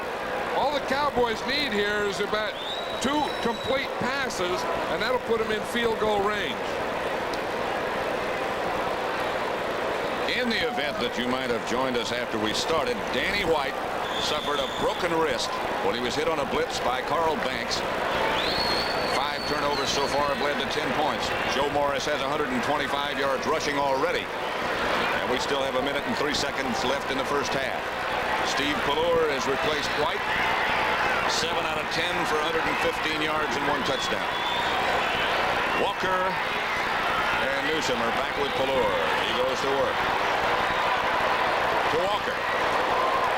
Walker is hammered and knocked backwards, but it takes 4 guys to do it. Well, that's what you have to do when Herschel Walker catches that ball. You're not going to tackle him one-on-one. You have to get a bunch of guys there. Dallas up quickly. Clock running now down to 40 seconds, and Pallure takes the snap. Into the pocket is Pallure. He's going to get out of bounds, get his first down, and stop the clock. Very intelligent play. You know, one thing the Cowboys wanted to do, and they haven't done it this first half yet, is go deep to Mike Sherrard. He's their new deep guy, their new speed guy. Paul Hackett was saying that we want to go into this game and take at least 4 to 5 shots deep to Sherrard. They haven't done it yet, but I wouldn't be surprised if they take one here pretty soon. I wouldn't either. They say he has been timed in the 40 in 4-2. And that's as fast as I've ever heard of. Me too. Pallure out of the spread. Martin moves, gets back. No flag. Pallure is up. Still on his feet. It's Pallure. He's got a man open. There's your guy. And he was open. That's Mike Sherrard. I have to believe that the wind must have altered the flight of that ball. Well, it looks so because it looked like he was turning to the right. Then he had to come back to his left, back to the outside. Watch, he's turned outside. Then he has to come back inside. And it looked like he misjudged it. You see it? He had his right hand up. It missed his hand and just slid right down his arm. Herb Welch was the man back there with him. 2nd and 10. Giants 10, Cowboys 7. 24 seconds left first half. Martin got away from Posderick. Here's Walker. And Walker trying to get out of bounds, trying to get his first down. Now they're going to have to burn one of those timeouts if he didn't make it. A gain of 11. He did get the first down yardage. And the Cowboys take that timeout with 16 seconds left to play in the first half.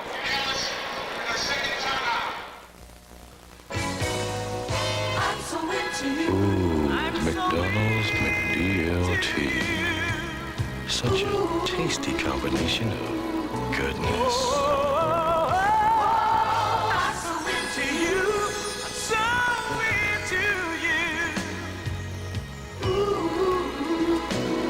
So much to get into. McDLT.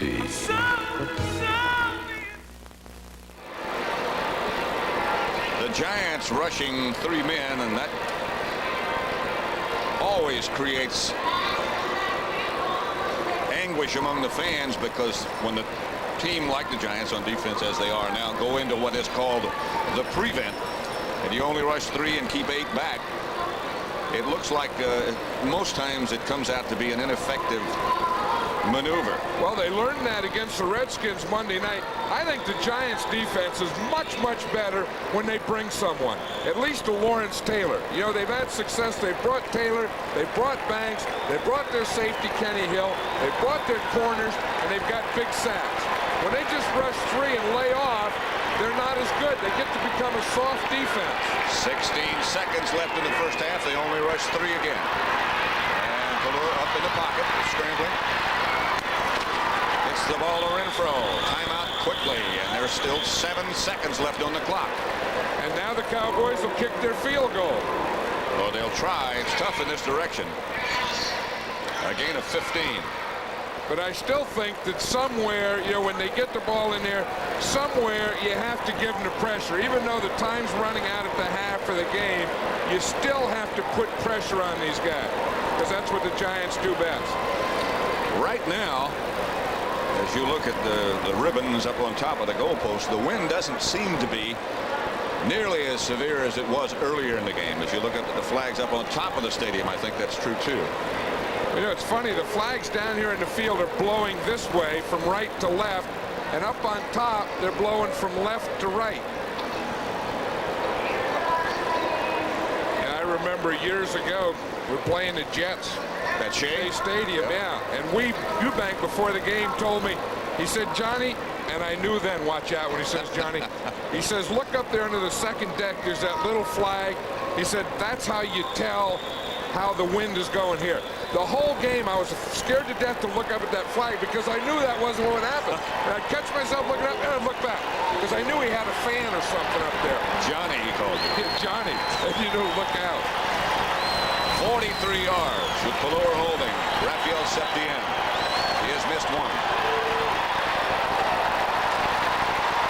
He's missed another. Wide left. They got everything done but the field goal. 3 seconds left on the clock. Giants leading by 3.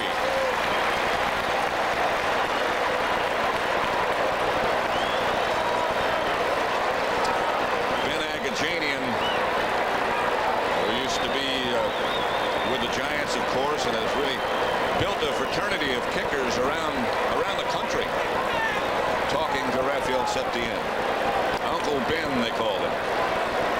I don't know what you say. I don't know what Ben tells him in that situation. Because he did the same thing happened to both kicks. They both missed off to the left. Right. That's the end of the first half, and an interesting first half as both teams head to the locker room. And again, I don't want to be redundant, but in case you missed it or joined us late, Danny White started at quarterback for Dallas, suffered a broken wrist. He'll be wearing a cast for at least 4 weeks, maybe 6. That's the end of the first half. The score, the Giants 10, Dallas 7. CBS Sports coverage of the National Football League is sponsored by Oldsmobile Quality. Feel it at your nearest Oldsmobile dealer. Exceptionally smooth, distinctive taste is why the night belongs to Michelob. And by Honda All-Terrain Vehicles. Come ride with us and we'll show you America. Amway presents the Walter Cronkite America's Cup Report. In 1983, a gutsy and innovative crew of Australians returned to Newport, Rhode Island for the 4th attempt to unbolt the America's Cup from an American sailing dominance 132 years long. In the race of the century, they succeeded in doing what no other yacht had ever done. I'm Walter Cronkite, and for the next 16 weeks, I'll be reporting from Australia on the America's Cup. 13 boats from around the world will compete for the right to challenge a new yachting power.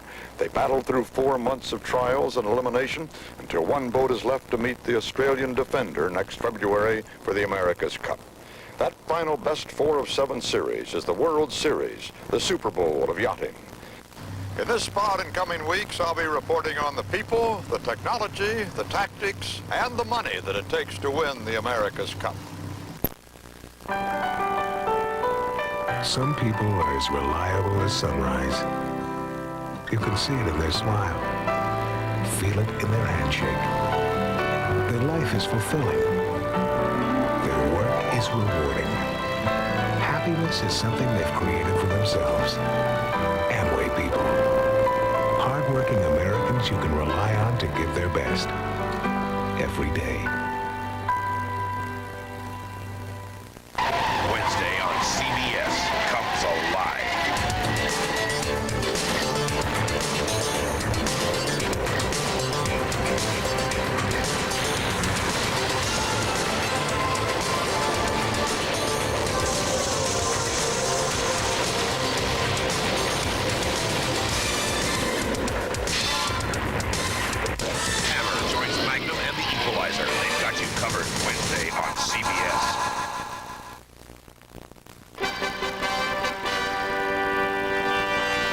Studios. I'm Brett Musburger with Will McDonough, Irv Cross. Irv, why do I always think that Tom Landry has two game plans, one for the first half and one for the second? Because he's always coaching better than anybody else in the second half, I guess, right? So 10-7 Giants with the lead, so Landry will have to come back there. Now, San Francisco and New Orleans, the storyline here is that the Saints have an emerging star. He's a running back by the name of Ruben Mays, and he got the Saints off to a 14-0 burst. Irv, this is a beautiful reverse, 27-yard touchdown. You like to see something like this, but you can't coach it. This is all instinctive. Trying to get out on the right side, can't do it. Reverses his field for the score. Bill Walsh, watching from the sideline, needed some help from his defense. He's gotten it all year long. Watch Jim Fonhorst. He drops back into the zone, badly thrown pass. He picks off his third interception of the season. He goes back 45 yards. That set up a touchdown, and it quickly became 14-10. Now, Will, we saw a picture of Joe Montana in civilian clothes. When's he going to be back for the Niners? Well, they're talking about him coming back like the 17th of November, the 24th. I think they're going to try to get him back sooner. They have to stay in the race. All right, now the most physical game of the day is going on right now in New England. Atlanta has had 2 touchdowns called back because of instant replay, and it's been tough going all the way. Tony Eason's first interception of the season for the Patriots after 178 straight passes, it was picked off. Now, David Archer threw this touchdown pass, and it was called back because the receiver's feet were not down in the end zone after he gained control of the ball. And they settled for a field goal that time, and Dan Henning was upset along the sideline.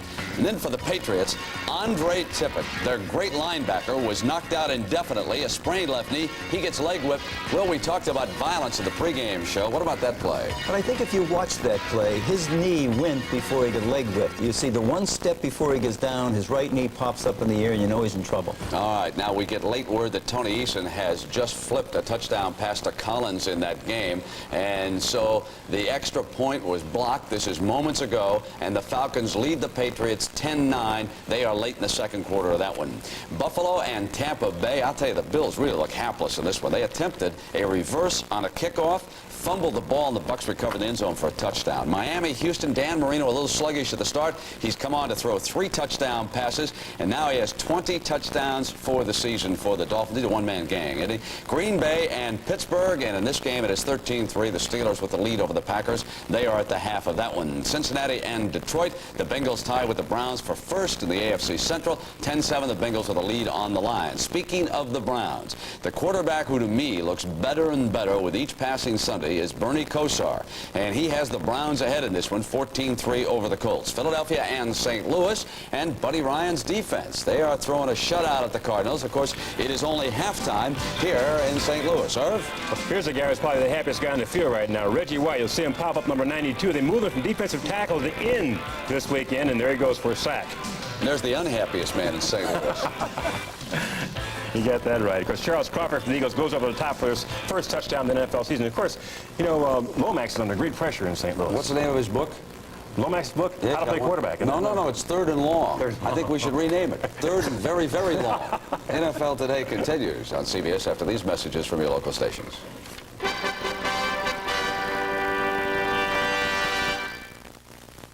Once upon a time, millions of us roamed the bathrooms of America. We're bull shavers, convinced we had to use shavers with all kinds of expensive extras. But we don't pay an arm and a hoof anymore, cause us bull shavers are becoming Bic shavers.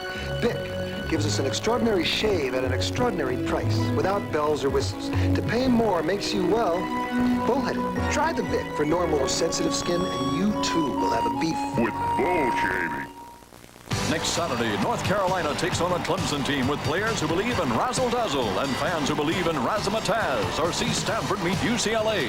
And on Sunday, doubleheader action starts with the NFL Today. Then Chicago battles Tampa Bay as Mike Ditka struggles to motivate his Bears back into undisputed world champion form. And get ready for 5 feet 7 inches of pure flash, a man who cuts back to cut loose. Joe Morris leads the Giants against the Eagles next weekend on CBS Sports. This is CBS.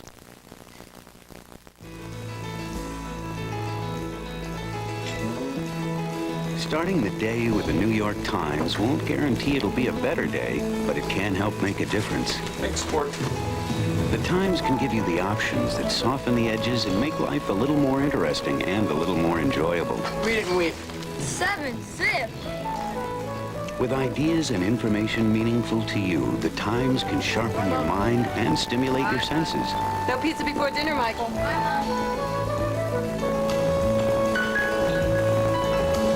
It helps you make more of each day, whether it starts your day or just becomes a part of it. How much salt goes in here, Dad? Teaspoon. Every day, you'll discover something to savor. It's delicious. What's for dinner? The New York Times. It adds life to your life. A century ago, the founders of Mercedes-Benz created the world's first automobiles. Over the years, their mastery of technology and intolerance for mediocrity inspired countless automotive legends. Now, as Mercedes-Benz enters its second century, the technology has changed, yet the passion for perfection remains, creating Mercedes-Benz for 1987, legends for the second century. Is this movie star's marriage a flop? Monday at 4.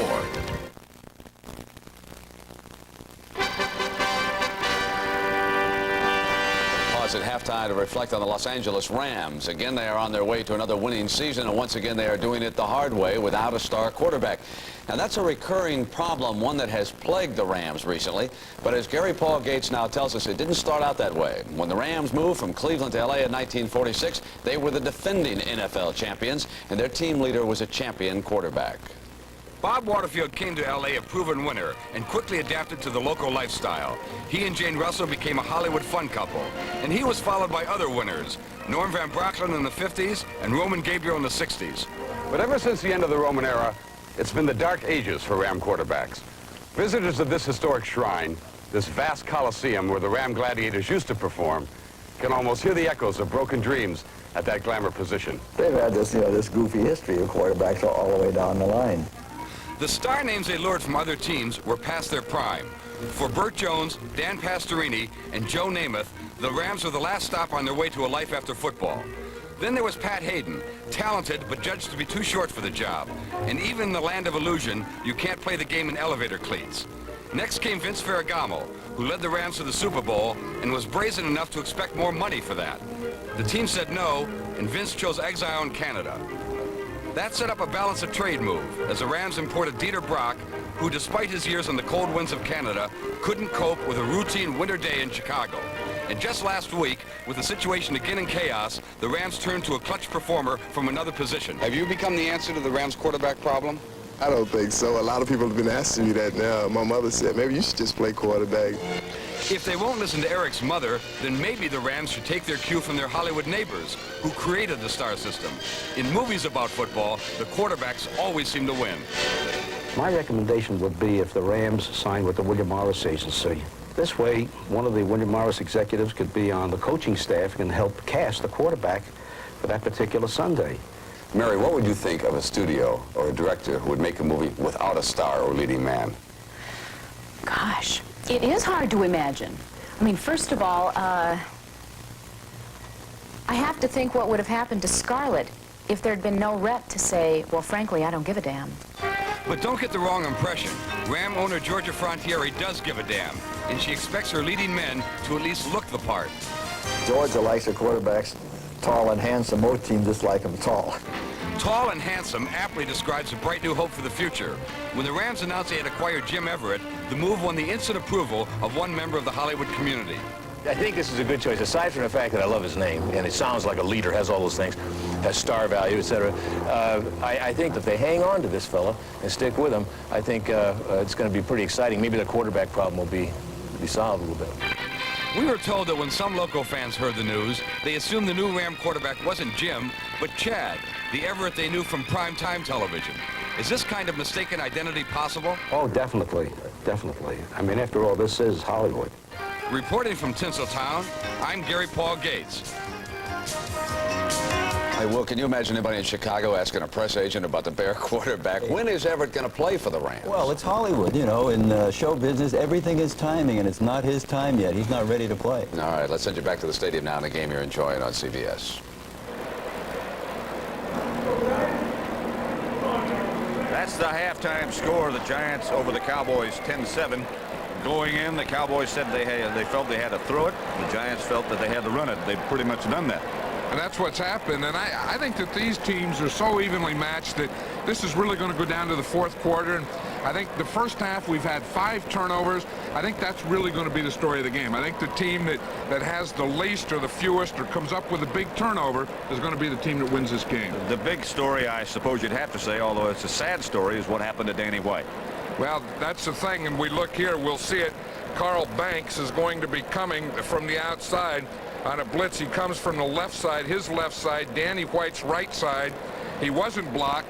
Danny White was looking downfield, didn't see him, and that was a play where he fractured his wrist. Of course, it was also a turnover for the Giants. And the word is on Danny White that he's going to be in a cast for minimum 4 weeks, perhaps even 6 weeks. That's the score at the half. Giants by 3. Why is the world-famous Metropolitan Life representative weighing and measuring us? MetLife has always been concerned about health. I didn't know that. For years now, MetLife has published useful tables showing the best weight for your height. And they've set aside $4 million for a program to expand health education in schools. I didn't know MetLife was that concerned about health. Get Met. It pays.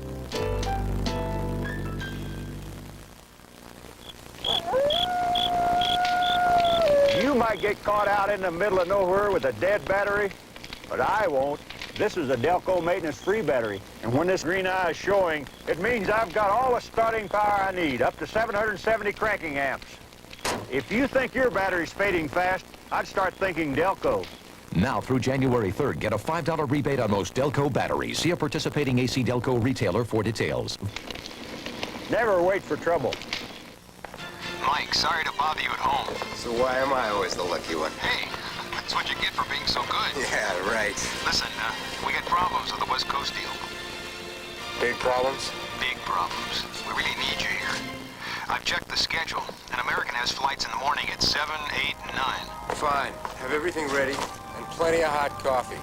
I'll be on the 9 o'clock flight. Terrific. Tonight. When you're something special, people know it. Has the lack of sophisticated banking products stifled the growth of mid-sized companies?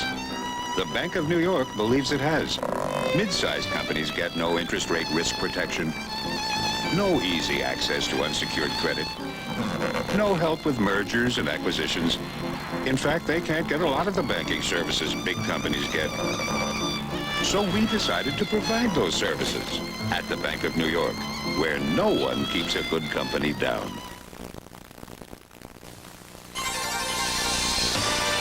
CBS Sports coverage of the National Football League is sponsored by Hewlett-Packard, the people who turn your business computing problem into a business computing solution. Honda, who invite you to experience the Accord four-door sedans at your local Honda dealer. And by Federal Express, why fool around with anyone else? Ready to go with the second half. Pat Summerall, John Madden at Giants Stadium. Raul Alegre set to kick off with Perry Williams holding the ball to keep it on the tee. Levette is driven back 5 yards deep in the end zone. Blustery wind, treacherous wind at Giant Stadium. Yeah, we talked about getting the ball to Walker and Dorsett 40 times. We see in the first half, Walker had it 10, Dorsett 6 for a total of 16, but they had 127 yards. Now that's what they want to do. And what the Giants want to do is establish and run Joe Morris. We see he runs mostly to the right, but he had 125 yards. So the WD package is about equal to the Morris running package. And Joe Morris has been a tough package in the first half. Tony Dorsett is the lone setback. Steve Kallur, the quarterback. The fake is to Dorsett. The throw is outside to Newsom. Newsom is hit by Mark Collins. And they are saying it was not a fumble. The Giants came up with it. They say he was down. A gain of only 4. Well, we're going to have to look at that one again. I don't know. I think that could be one instant replay. Newsom's falling down.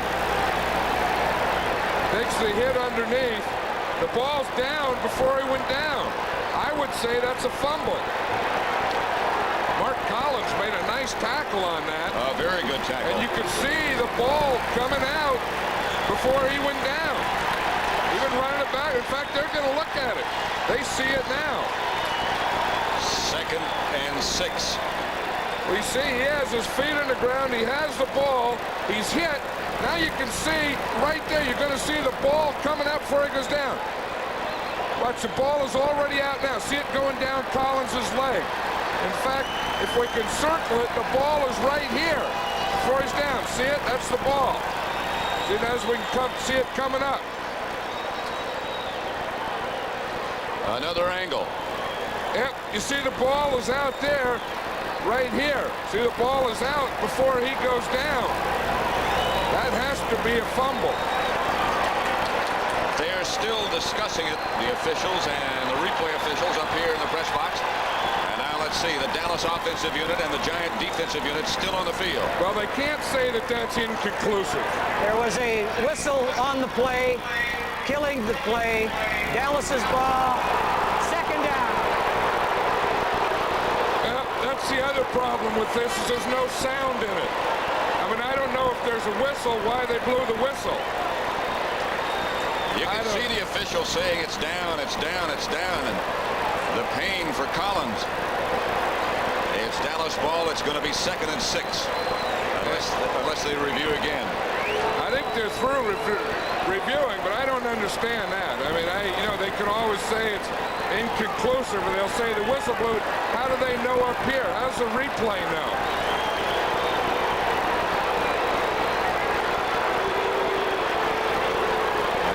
Perhaps another announcement. I think they're pointing up at you. That guy Would you pointed up at please you. reset the 30-second clock to 17 seconds? Why would they point at me? Because they wanted you to tell them that the whistle blew. To defend them. The whistle blew. How do you know? Killing the play.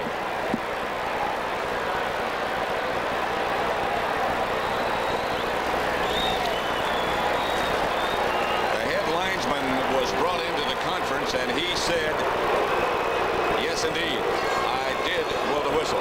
Renfro comes wide right. 2nd and 6, Cowboys their own 24. Steve Color is the quarterback. Handoff is to Dorsett, and that one is loose. And I don't know who came up with that. It was bouncing, and a Cowboy had a shot at it, but the Giants come up with it.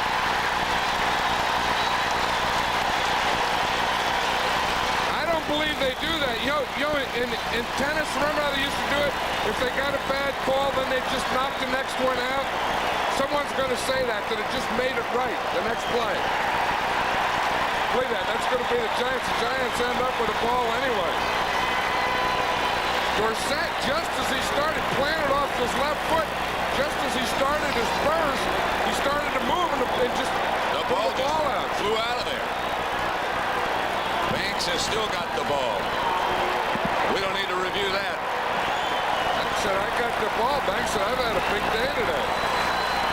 3 turnovers apiece. Giants up by 10-7. Opening seconds of quarter number 3, and it's Miller in motion. And the handoff is to Morris.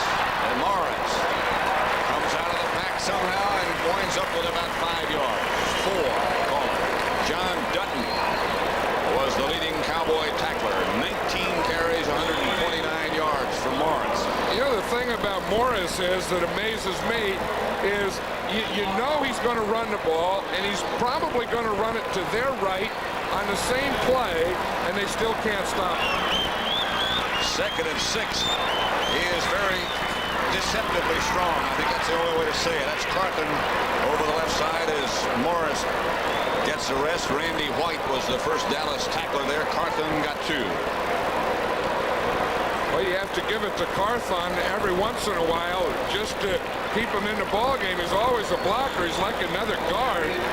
But, you know, before he was a blocker for Joe Morris and the Giants, he was a blocker for Herschel Walker on the Generals in the USFL. So he's always been a blocker for a great back. He's replaced by Tony Galbraith now, who stands back with Sims. And in this situation, they look for him a lot. Sims looking, no time, and down goes Phil Sims. Don Smerrick, Jeff Rohr, Jesse Penn. Smerrick is number 60. Well, that's one of those things that has to be what you call a coverage sack, because he really had pretty good time here. See, he's looking and pumping, and there was no one open to his right. That's one thing. The Cowboys have really improved. Let's just see how there's no one open. We'll just freeze it as he's ready, and he's looking over here to his right. See, he sees the double here he can't throw to. The coverage here, that's where he was trying to throw. That time he had no one, so he had to go to the field goal. It's going to be Allegre from 51 yards out. That's Rutledge holding. That's going to be plenty far enough, but it's wide left. He really got the foot into it. Rutledge had a little trouble with the hold, didn't get it down as quickly as he normally would, and Allegre is wide left. It's still 10-7 Giants. Late one night, when all the families and all the houses all across the land were fast asleep, all of their old family cars were taken away. In their places were left shiny new Honda Accords. And they all drove happily ever after.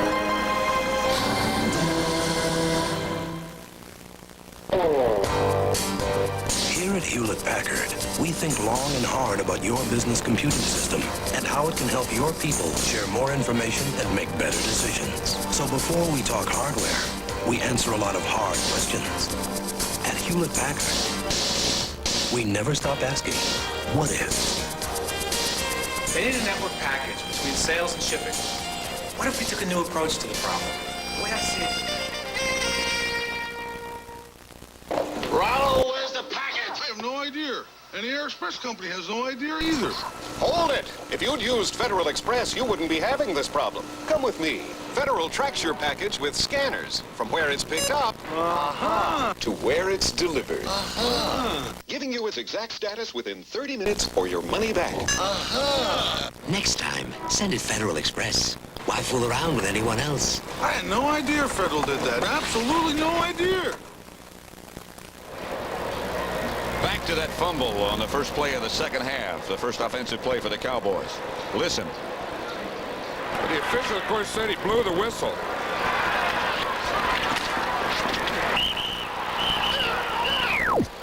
He did blow the whistle. Yeah, but he blew the whistle after the fumble, not before the fumble. They can think up a reason for most things after it happens, but of course that one worked out anyway. The Giants got the ball in the next play, and then they didn't do anything with it and missed a field goal, so we're back to even. Nothing's happened. No one was hurt. No one was helped. And we start at the same spot again. It was all inconclusive. First and 10 Cowboys at their own 34. Giants leading 10-7 with just over 12 minutes left to play third quarter. Dorsett goes in motion. Back to Walker. Herschel Walker gets to about the 35. He might have gotten a yard, but that is all. Burt and Carson. You know, we had that good sound down there in the field. You could hear Jim Burt unload. You know, as you're running down, you're kind of bringing your load with you. You run like this, and then when you get there, when you got to get you bend your knee, and boom, you unload it. And he unloaded it. You could hear it. Yep. Burt got that uniform any tighter, it would be like a tattoo. Well, he's getting that 6 where from the back where it darn near joins the 4 in the front. Second and 9. Ball's at the 36. Valor chased quickly. He was looking for Walker. Carson was with him, but he didn't have enough blockers back there with him. George Martin was right in his face. You know, Pat, I see Danny White is back on the sideline. He's right there in front of Tom Landry. In fact, he may be giving signals. He has that right wrist in a cast. There he is. Danny Danny White was hit by Banks on a blitz. Nobody picked up Banks. White suffered a broken wrist. He is out for a long time. 3rd and 9. Valor out of the spread. They're showing that blitz again from the safety side. And Valor comes out of it. And that last lunge came close to getting him a first down. I'll tell you, he got by 3 defenders, Lawrence Taylor being one of them. They had 3 guys, and he just split the middle and lunged, and I think he did get the first down. Watch the end of this. He gets by George Martinaire. Watch right here. He fakes special. There's 3 guys. 1, 2, 3. He goes right between all 3 of them. Terry Kennard shaken up just a bit on the play. That's a good effort by Valor. Kennard seems to be okay now, walking back to the defensive huddle. And that was a first down. Yes. That's a heck of a run. You know, usually you see quarterbacks, you know, they'll slide and they'll do that stuff, or they'll go out of bounds. Valor just not only kept it in bounds, but he took on 3. Of course, we saw him earlier today block on a play and block Lawrence Taylor. Cowboy first down at their own 44. Sherrard is split wide to the right. Valor goes to work to Tony Hill. Hammered by Perry Williams just as soon as he caught it. But a gain of 7, 8 maybe. Clock running. 3rd quarter. Giants up by 3. You know, when you see a guy like Valor do what he's doing, the amazing thing about it is really Danny White got all the practice this week. And he hasn't got the practice, and he has to come off the bench and be as cool and as calm and collected as he is. 2nd and 2 call it. It's Dorsett and Newsom, and this is Dorsett. About a yard shy of the first. It'll bring up 3rd and 1. Lawrence Taylor was the man who tripped up Dorsett. Irv Cross, I know, was down on the field before the game when Dorsett first came out of the locker room. And Irv asked him how he felt, and Tony said, I'm about 85%. And I was talking to some of the Cowboy representatives before, and they were saying during practice he suffered a little bit of a muscle strain, not the ankle, not the knee, but just because he hadn't been able to work. He had a problem with a hamstring. Walker has taken his place. 3rd and 1.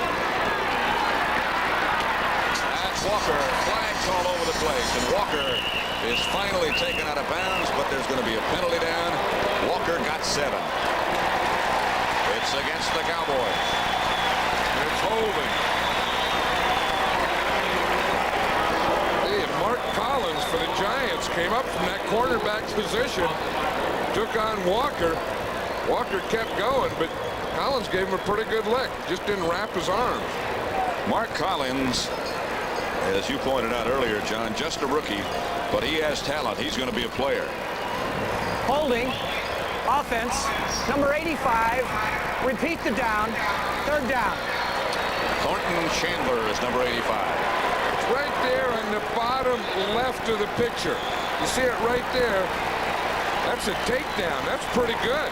Yeah. I'll tell you, I like that block. The guy in the bottom of that was Lawrence Taylor. That may be holding, but it's still pretty good. That's a good hold. That's a guy they like, that Thornton Chandler. Very much.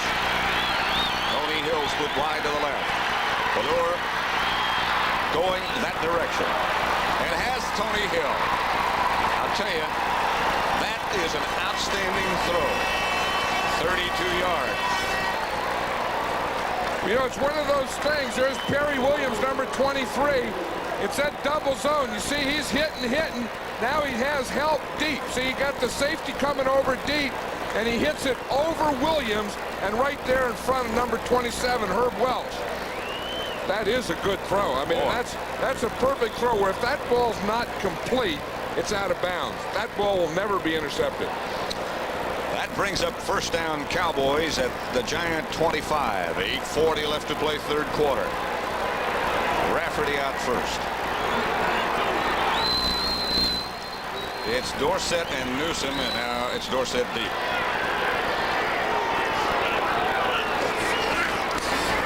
Fumble! He almost lost it. He juggled it and got it back. Leonard Marshall loss of 3. That was almost Dallas disaster. Hey, Dorsett had good hands. The Cowboys have always done that, where they have the running back going towards the line of scrimmage and catching a pitch. And I always thought that was a difficult thing, because you see, you're coming into the ball as you're catching it, and he bobbled it right there, but he had enough strength in his hands to hold on to it. That brings up 2nd and 13 from the Giant 28.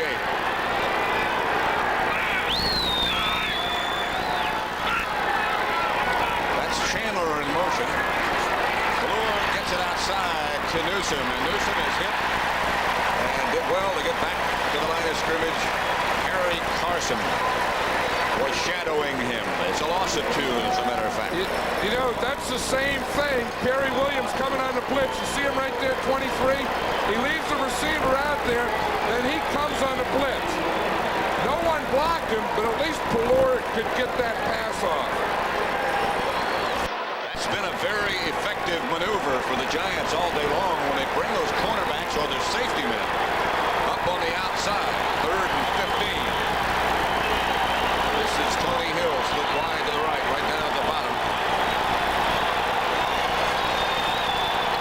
Ballure out of the spread.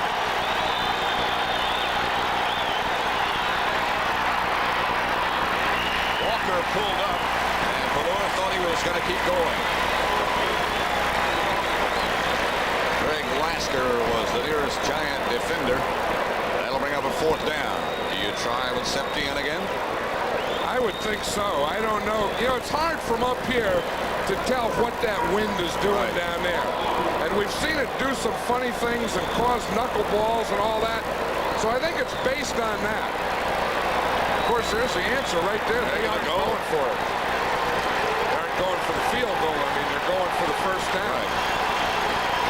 Septien has missed 2 in this direction. And so on 4th down, the Cowboys will go for the 1st down. That ball, when it's thrown, has been behaving in a very strange way. Ballure says he can't hear, and he walks away. Stop the clock with 7 minutes and 1 second left, 3rd quarter. You know, that's the toughest thing with that shotgun.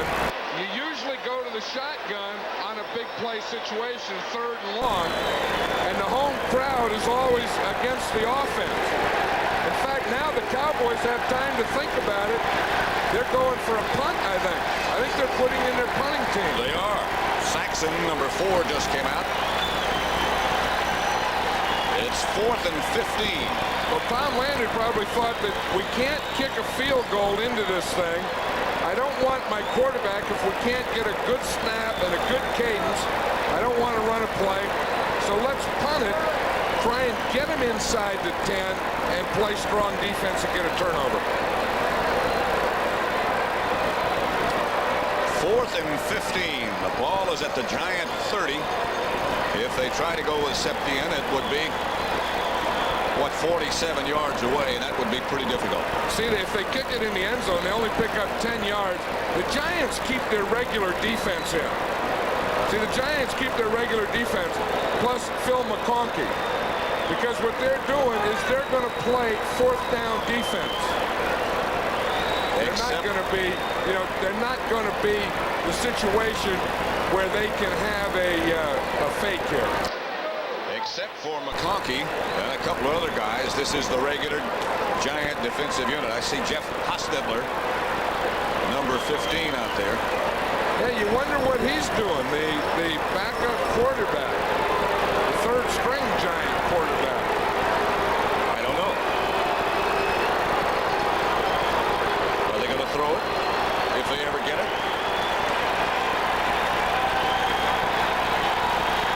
Here's Saxon. We'll find out in a hurry. It's 4th and 15.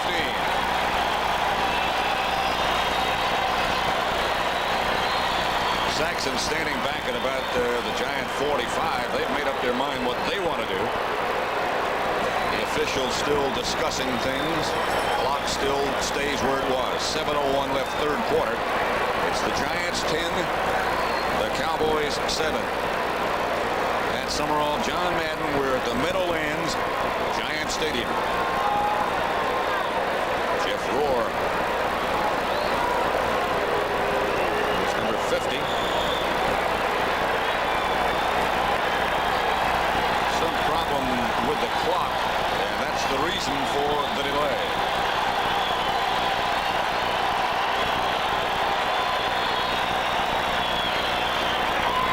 Anderson trying to get it out of bounds deep. Aims for the sidelines, and let's see where they mark it. At about the 8.5-yard line, just shy of the 9. The punt is only 21 yards, but still reasonably effective.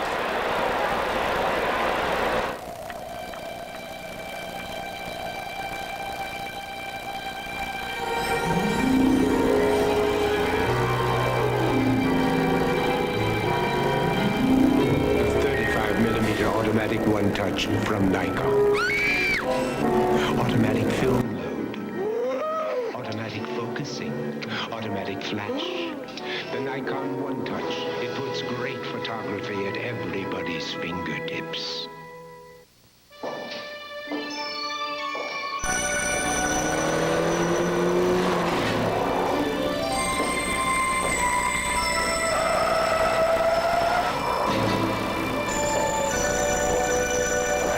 And figures are one thing, but the best way to judge a Honda Prelude SI is by the seat of your pants. Billy D. Williams talks about the power of Colt 45. You know, I've always heard about the power of Colt 45, but I was never sure exactly what that meant, so I got some, found out for myself. Hey, Billy, you free tonight? Works every time. The power of Colt 45. It works every time. He's 5 feet 7 inches of pure flesh, a man who cuts back to cut loose. Joe Morris leads the Giants against the Eagles next Sunday on CBS Sports. The Giants 10, Dallas 7, 6:55 left, third quarter. Next week, the Bears play Tampa Bay. Tampa Bay's winning so far today. The Bears, John, seem to be, I don't know if it's internal or whatever, what kind of strife it is, but they don't seem to be as dominating as they were last year. Well, of course, when they have all their players in there, I think they will be. I think, you know, there's one team with Jim McMahon. I think they're another team without him. And I talked to Jim McMahon's attorney just the other night. He told me McMahon right now feels better than he has all season. I heard he's not going to start today. Yeah, but then I also heard that he's better physically than he's been, so I don't know. Here is Otis Anderson. And Anderson carries some Cowboys. Tomorrow night, I meant Steve Fuller, the word we got, was going to start at quarterback tomorrow night against the Rams for the Bears, but we'll just have to wait and see. I wouldn't bet on it. I wouldn't either. Of course, we don't bet anyway. No, you know, these field goal kickers, you know, they don't get a lot of credit. You guys don't, you know, other than you used to be a kicker. I mean, you don't give them. But really, the difference in this game has just been the kickers. Septien 0 for 2 and Allegre 1 for 2. That's the difference. Morris back in the game with Carthon now, and a gift to Joe Morris. And this time, that play that had been so successful earlier is stuffed for maybe a yard. Hegman was there. The Dallas defense in 1986.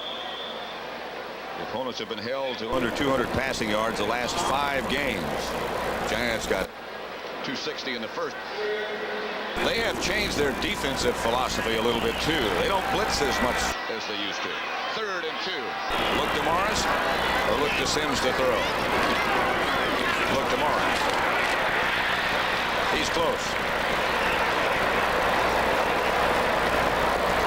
You know, some of those guys are having their best years. They say, like, Everson Walls is having his best year, and Ron Fellows and Michael Downs.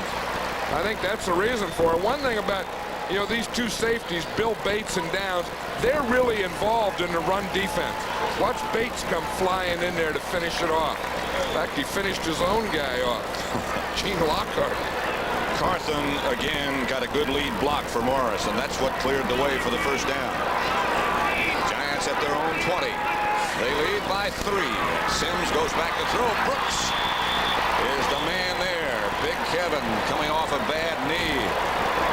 Gets the Cowboys' 3rd sack of the day on Phil Sims. I'll tell you, that's why the Cowboys are going to be better. They got Kevin Brooks back. They got Don Smearick back. Watch him here. Brooks is going to come from the outside. You see, he gets inside of Brad Benson. He takes an inside move, and he's a big guy. You know, he's like 6'6", 275, 280 pounds. And when you get an inside on a tackle, it's tough for him to get you back. Vince Warren wide left. This is Morris again. And Morris speeds out to just outside the 20. Now Michael Downs knocked him down, but he got back to the original line of scrimmage after a gain of 10. The Saints continue to lead San Francisco in the third quarter, 17-10. Third down and about 9.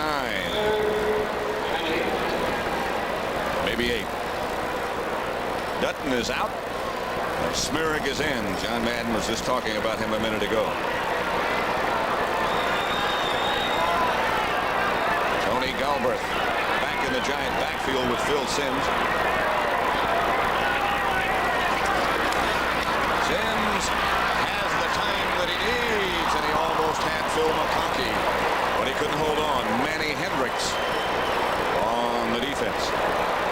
Bill Bates was over there too. They're using him more in coverage now. You know, he's a beauty, isn't he? He got that finger, you know, that left finger, the left ring finger. He has 4 pins in it. So he's playing with that. Then he hurt his ankle. Remember in Denver, he hurt his ankle. They got on the airplane after the game to put ice on it, and they put dry ice. And he burned his whole ankle. He had the size of a softball. It's a horrible looking thing. Yeah, they couldn't blame it. He got the finger going, the ankle. Landetta gets off a good kick and chases Banks all the way back to his 25 where he handles. And Banks is down. Good coverage by the Giants. Mark Collins was the first man down. A 54-yard punt by Landetta. 3:41 left third quarter. John Houseman for the investment firm of Smith Barney. Exactly how much money do you make? What are you worth? There is nothing more personal than the subject of money. That's why Smith Barney will have no truck with investments that aren't sensitive to your circumstances. That's why clients stay clients. Smith Barney. They make money the old-fashioned way. They earn it. Just off Route 19 in St. Petersburg is a place where you can learn to ski the Alps and shoot the rapids all in the same building. At Bill Jackson Sporting Goods, you can practice everything from a stem Christie to an Eskimo roll. But if you go there, remember, bring your imagination and your Visa card. Because Bill Jackson doesn't promise you Sun Moritz, and he doesn't take American Express. Visa, it's everywhere you want to be. The Civic 4-door sedan that's back into it slowly. Last, there's a roomy trunk. Next to last, room for adults in back. Then a comfortable driver's seat. And up front, a low hood for better visibility. Now you've got something to look forward to.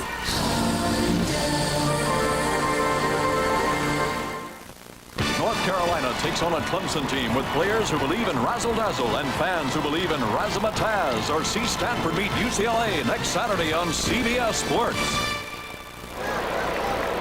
2:30 Eastern next Saturday. CBS Sports presents college football with the North Carolina Tar Heels against Clemson. Both teams in the midst of the fight for the ACC championship, or some of you will see a Pac-10 match between Stanford and UCLA. Right now, we're looking at Giant Stadium. And just a minute ago. Here's what the defenders do. There's Ernie Stautner. See, Tom, now look at Bates. He's saying, hey, Ernie, look, I got this, Ernie. Then Ernie's showing it. Lockhart's pointing to the guy and how they're going to get him the next time. Valor's back to throw, and quickly does to Tony Hill. First down, Dallas at the 42. Reasons back there to make the stop. By the time Ernie gets through with that blackboard, it looks like one of your chalkboards. I know it, yeah. There's guys going all over, defensive guys going, offensive guys, chalk flying, dust flying. And when coaches talk to players, there's a lot of, if he does this, you do this. And if he goes there. Yeah, you go there. He goes, you go. He comes, you come. A lot of that stuff. First down, Cowboys. Handoff is to Walker, and he is straight ahead close to midfield. Jim Burt on the bottom of the pile. Walker got about 5, maybe 6. This is what it looks like in the middle of the line. Watch number 64 Burt there going against number 64 Rafferty. Rafferty does a nice job, fires out. They go helmet to helmet, keep those knees going. I'll tell you, that's a good job by Rafferty. They got that. If you're going to run against a 3-man line, you have to get movement on the nose tackle. That time Tom Rafferty did. Walker got 6 at 2nd and 4. It's now Walker and Newsom behind Pallure. He fakes and is going to throw. Gets it outside to Newsom.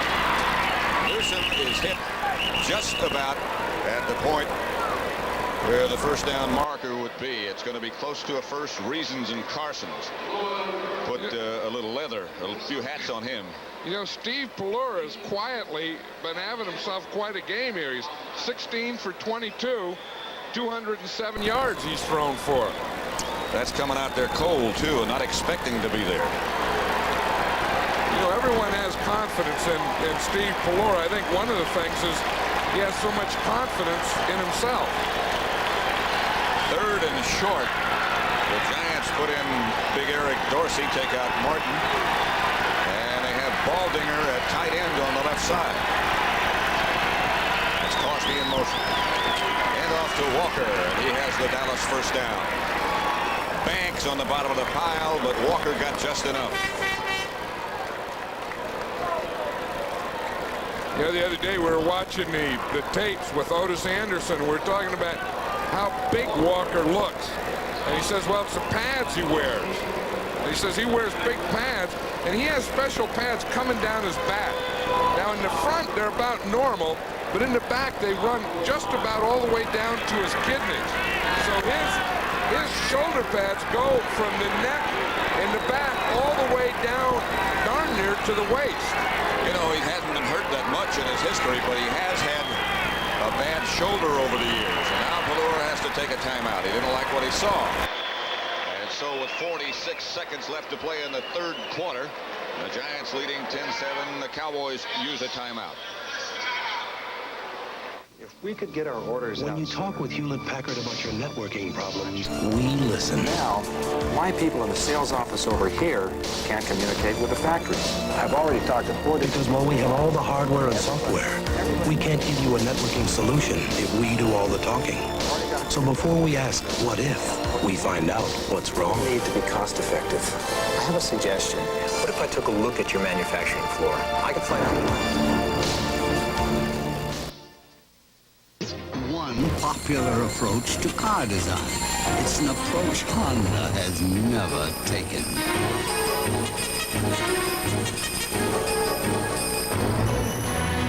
Perhaps that's why the Civic hatchback, with its low hood line and long roof line, is so distinctive. Very tasty.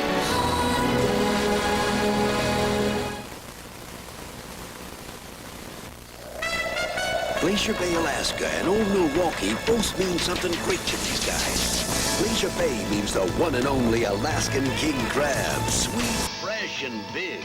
And Old Milwaukee means a great beer. Cold, crisp Old Milwaukee beer. And smooth, golden Old Milwaukee Light. There's nothing like the flavor of a special place. Old Milwaukee beer. Old Milwaukee and Old Milwaukee Light. Guys, it doesn't get any better than this. Right.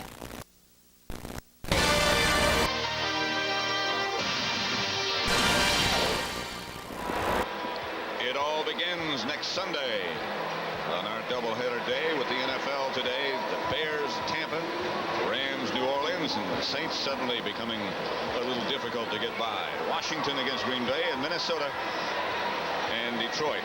And then John Madden and I will be in Philadelphia at Veterans Stadium when the Giants face the Eagles. That's next Sunday here on CBS. Now we look back again at Dick Nolan and Ernie Stotner. They have a big meeting every time the defense comes at them, and they get down there and they have serious meeting time down there. 46 seconds left to play in the 3rd quarter. The Giants leading the Cowboys by 3. They show a blitz again, and Pallure gets it outside. to Newsom, and he's taken down in a hurry by Andy Hedden, number 54. They had that safety cornerback blitz scheme working again. Yeah, you look at this game and you see what it's been here. The Giants rushing 161 yards, and then the passing of the Cowboys 194 yards. The passing of the Giants darn near non-existent with only 36 yards. Second down and 9. They're at the Giant 45. 9 seconds now, 8 left in the third quarter. They got to hurry. Hurry. Not going to get it off. That's the end of the third quarter. Again, that's the end of the third quarter with the score. The Giants 10, the Dallas Cowboys 7, and we now pause for a word from your local station. This is CBS. There's money hidden in your home, and the hungry bankers can help you find it and put it to use. A Mid-Atlantic home equity account frees up all that hidden cash. Like magic. Nothing to it for a hungry banker. If you call your bank when the bank's closed, will they answer? The hungry bankers will. Just dial 1-800-MID-BANK with your question about a Mid-Atlantic product or service right now. Atlantic, may I help you? See? The hungry bankers never close. Listen to the heartbeat of America. Listen to the heartbeat of America.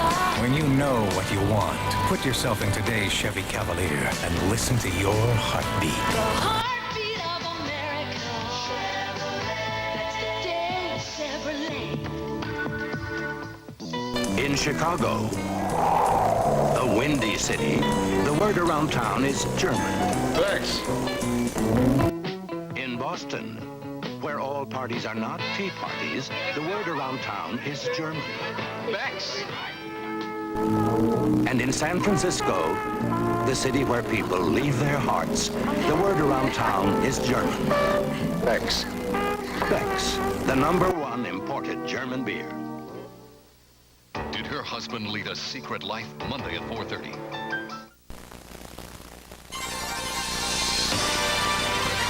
CBS Sports coverage of the National Football League is sponsored by Toyota, builder of top, powerful, reliable trucks, Toyota. And by MCI, communications for the next 100 years.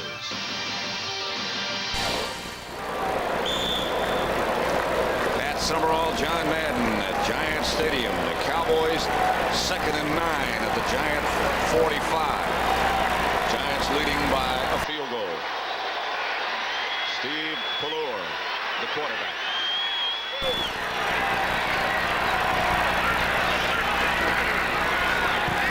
Outside to Tony Hill. Slipped one tackle. Gets down inside the 40 to about the 37 before Jim Burt comes out from in the middle of things and makes the stop. I'll tell you, Crawford Kerr, though, the right guard of the Cowboys, really leveled Lawrence Taylor coming out of a spin. Let's see if you can see 68 coming down there and getting him right there. That Crawford Kerr doesn't look like a Dallas Cowboy. He is 6'4", and who knows how much. He got a lot of stuff going. He got the beard. He got that big, strong body. You know, it looked like he'd be a Redskin or something. Pushes trucks uphill. 3rd and 2. Pallur back to throw. He might come out of there with this one. He doesn't get the first down.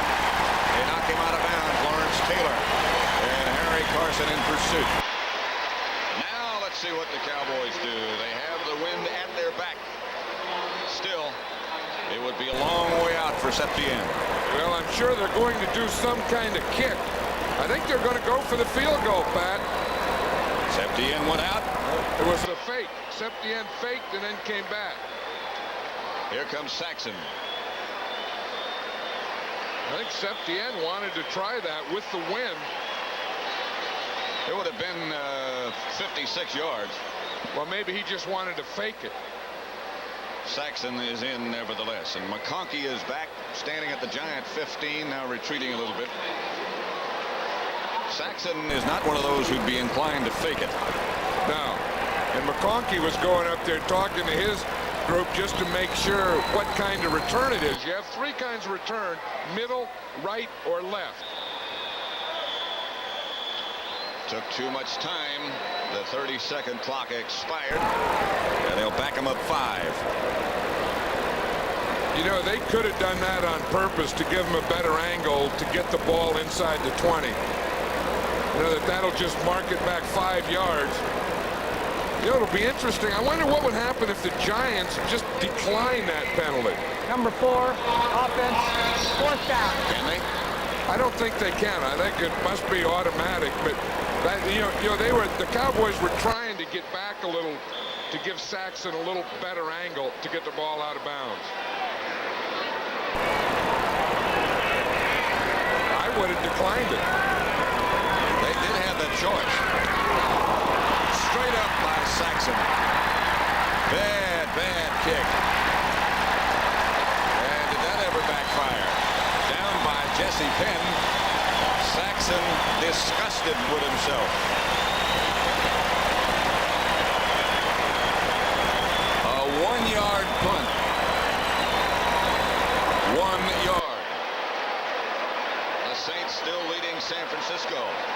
New England has taken the lead over Atlanta. Tampa Bay beating Buffalo. And Miami shutting out Houston. That's 4th quarter. Pittsburgh over Green Bay in the 4th. We're in the 4th here at Giant Stadium. And the Giants are up by 2 to give us to Morris. Morris is hit behind the line and hit hard. Knocked back by Everson Walls and Michael Downs.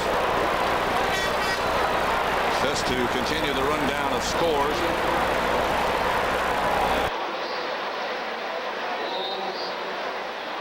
Cincinnati has come from behind to take the lead over Detroit now. Cleveland beating Indianapolis. The Eagles shutting out St. Louis. 2nd and 10 Giants at their own 38. Clock running with 13.5 minutes left to play in the game. Giants up by 3. Mowat in motion. Sims back to throw. Nothing doing.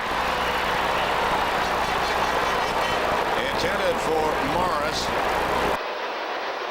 So far, other than the fact that the Giants are ahead by 3, I suppose the big story would have to be that Danny White was hit on a blitz by Carl Banks here at Giants Stadium. And Danny White suffered a broken wrist. He'll be out minimum 4, maybe 6 weeks. 6 turnovers have led to 10 points. Joe Morris has 142 yards. He's been the Giants story. Valor, I suppose, would have to be the Dallas story. 3rd down and 10. Giants at their own 39. McConkey in motion. Sims operating out of the spread. Firing deep for McConkey, and he fell down, and down go the flags. He tripped up. 2 flags down. Hendricks was the man back there with him. I don't know if he could have gotten to the ball or not. It might be lucky that he tripped. Well, the call will go against the Cowboys, and I think it's against number 45, Manny Hendricks. Pass interference. Defense, number 45. 1st down. Hey, as you say, I don't know if that ball would be completed anyway. But you see, as McConkey starts to come out, he starts to go outside, and then Hendricks tripped him up. I think his left foot got caught up with McConkey's left foot. They come back in a hurry to Morris, and Morris breaks out of the tackle, gets down. It'll be 1st and goal Giants. Downs knocked him out of bounds. In a hurry to Morris. I don't think Joe Morris is injured. I think he's down there just trying to get his breath. A gain of 22 for number 20. That's been the success. That's what they said we have to do. I think with their offense, the way their passing game is, offensively, they have to win their games with Joe Morris. Morris goes out. Otis Anderson comes in. 1st and goal Giants at the Cowboys 7. And I'll bet you Joe Morris is back in before this drive is over. I'd have him back in there. I know that. Sims gives to Anderson. Anderson is hit by to about the 5 for a gain of 2. Morris over on the sideline. Pat Hodgson in the red jacket, ready to put him back in, as is Parcells, and there he comes. Yeah, he has to come back in. Because he is a dominating player. The passing game really isn't what they'd hoped for. And if they're going to do it, they have to do it by either giving it to Joe Morris or at least having the threat of Joe Morris in there. 2nd and goal from the 5. Sims to Morris. And Morris, touchdown. From 5 yards out, that's his 2nd of the day.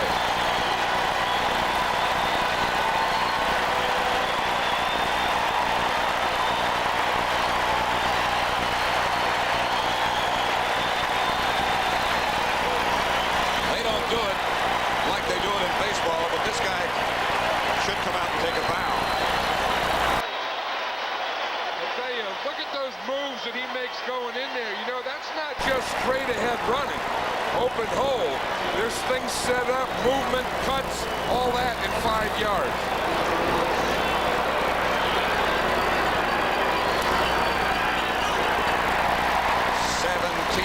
With 12-14 left to play. The Giants lead the Cowboys. Joe Morris has been outstanding. Hey, watch this touchdown now. Chris Godfrey right here gets a good block on Dutton. He starts him here, starts going here, and then turns him. They get a good double team here, and Morris runs right off this block. But watch how Godfrey, number 61 there. See, he starts on Dutton, then he turns him right now. You see, then Morris saw it, felt it, and made that cutback. That's good blocking in the line. And another one of those reads we were talking about that Morris makes at top speed. Robert Levette takes it inside the 10 for the Cowboys. Flag is down. Back upfield, and so is Levette. Andy Hedden made the stop. Holding against the Cowboys. Just another typical New York sports week. I don't know where else it's typical. Last Sunday, the Jets beat the Saints right here. Monday, the Mets won the World Series. Monday night, the Giants beat the Redskins. Tuesday, they had a ticker tape parade for the Mets. And then the NBA started on Friday. The Nets beat the Knicks. There is, of course, hockey going on, the Islanders and the Rangers. If you're looking for sports, you're in the right place. And if you're looking for perhaps the most dominant figure in New York sports in the last week, certainly you'd look at number 20, Joe Morris. Yeah, think of that. You know, they played on Monday night and then back on Sunday. Think of the week that Joe Morris has had. 181 yards on Monday night. 12:03 left to play in the game. Pelluer, the quarterback, has some time and gets it out and dropped by Newsom, and there's a flag down. Penalty marker down. There is Joe Morris, and here's what he's done this week. Yeah, that's not the last 2 weeks. That's just this week, starting on Monday and ending today. That's 409 yards in a week. So some people don't do that in a career. That's right. Penalty marker was down. Let's see what it's about. Illegal contact. Defense, number 53. 5-yard penalty. First down. First down, Cowboys at their own 15. 11:58 left to play. It's Danny White, who broke his wrist earlier in the civilian clothes. Pelluer is taken over. Walker and Newsom on first down. Pelluer back to throw. To Walker. Walker still on his feet. And Walker finally taken down by Kenny Hill. But he gets the ball into Giant territory. He is hard to knock down. A gain of 39. You know, probably the best hitter in the secondary is Terry Kennard. He got there with Walker about the same time, and he bounced right off him. Look at him. He's still holding on that wrist. It starts off with good pass protection. You know, Mark Tuinei starts out to get Taylor, and then he comes in on a double team with Marshall, and then back to get Taylor. You know, that's the thing you have to handle. You have to handle that Taylor-Marshall thing. But watch that collision there. Kennard comes over, gets there at the same time, and Walker still holds on. And hurt Kennard, although he's still in the game. He's still rubbing his arm in the secondary. 4 seconds left on the 30-second clock. They finally give it to Walker. Walker rips down almost for a first down before Reasons gets him down. Pickup of 9, just shy of 10. You remember we were watching the tapes with Otis Anderson the other night. You know, he looked at Herschel Walker and he says, that's what it does. And what happened is he was out as a wide receiver, and the defensive back was about 20 yards off him. And I said, what's that? And he said, that's what speed does. And he's got it. But he's stung a little bit himself now. They're bringing him back to the bench. Walker, 2nd and 1. And they give to Newsom, and Newsom is around the right side and inside the 35 for a Cowboy first down. Harry Carson tripped him up along with Kenny Hill. There's Herschel Walker, and they're looking at his left foot, it would appear. Well, that was a good collision. You know, we talked about Kennard, you know, bouncing off and hurting his wrist, but I think that Herschel Walker felt that one too. And then he had to carry the ball, or did carry the ball the next play. 1st and 10, Cowboys at the Giant 33. The Giants ahead by 10 points. Renfro relays the information out to Tony Hill. Marshall is after Pallur. Pallur fires downfield, incomplete, very nearly picked off. Intended for Renfro. It was Mark Collins. I think they're going to give him a sack on that, Pat. I think they're ruling that he was in the grass. That rule comes back to haunt strong quarterbacks like a Pallur is. Watch Leonard Marshall, number 70, go around the outside. He's coming like a runaway train. And then right there was the grass before he threw the ball. I agree with that one. Yep. Watch this. Taylor is going to start inside. Marshall starts outside. Here he comes, 290 pounds. He goes, and it was George Martin who had him in the grass. 2nd and 14. Dorsey is in the Giant defensive scheme now. That's Renfro in motion. And it's Pallur back to throw. And does for Tony Hill. And he has him at about the 24. Close to a first down. Terry Kennard, the defender.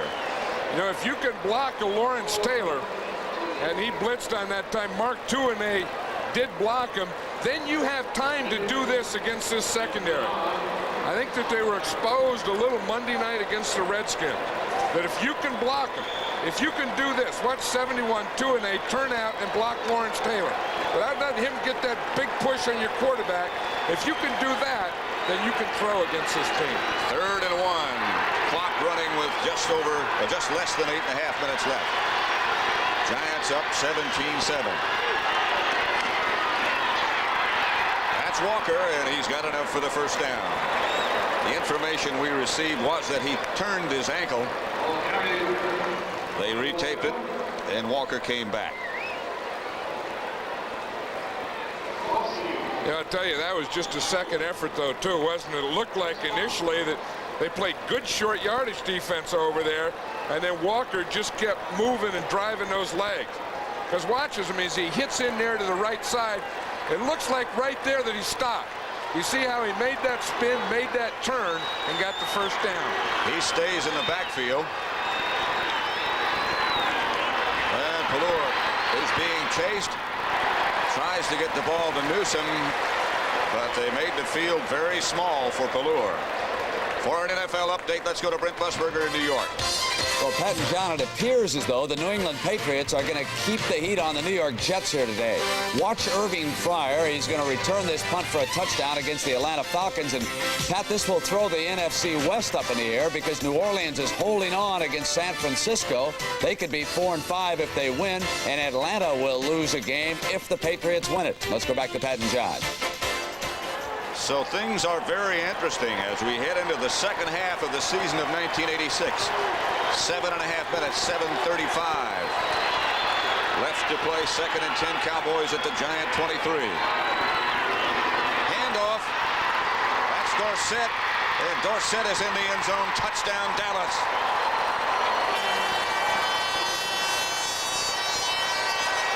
From 23 yards away, Kenny Hill still down in the end zone.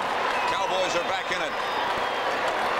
There they got Herschel Walker, and a lot of the talk is then Herschel Walker. Dorsett, because of the injury, because Walker's been a little forgotten man, but he still has this.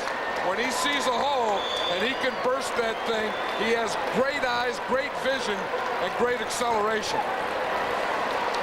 Hale would be 85%, but he was 100% on that one. That's still better than most. Septien for the extra point with Pulur holding. 7:29 left to play.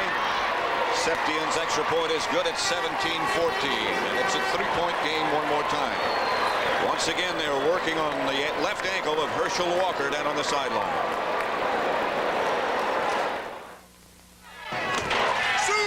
Not everyone got a vacation this summer. I need a vacation. Well, you need some glasses? How many fingers can you see? I need a vacation. This fall, you can still get great low fares to more places on the biggest bargain airline, United. I got a vacation. Have a nice shower, Picorni. I'm not just flying. I'm flying friendly skies. I'm out of there. Looking out for number one.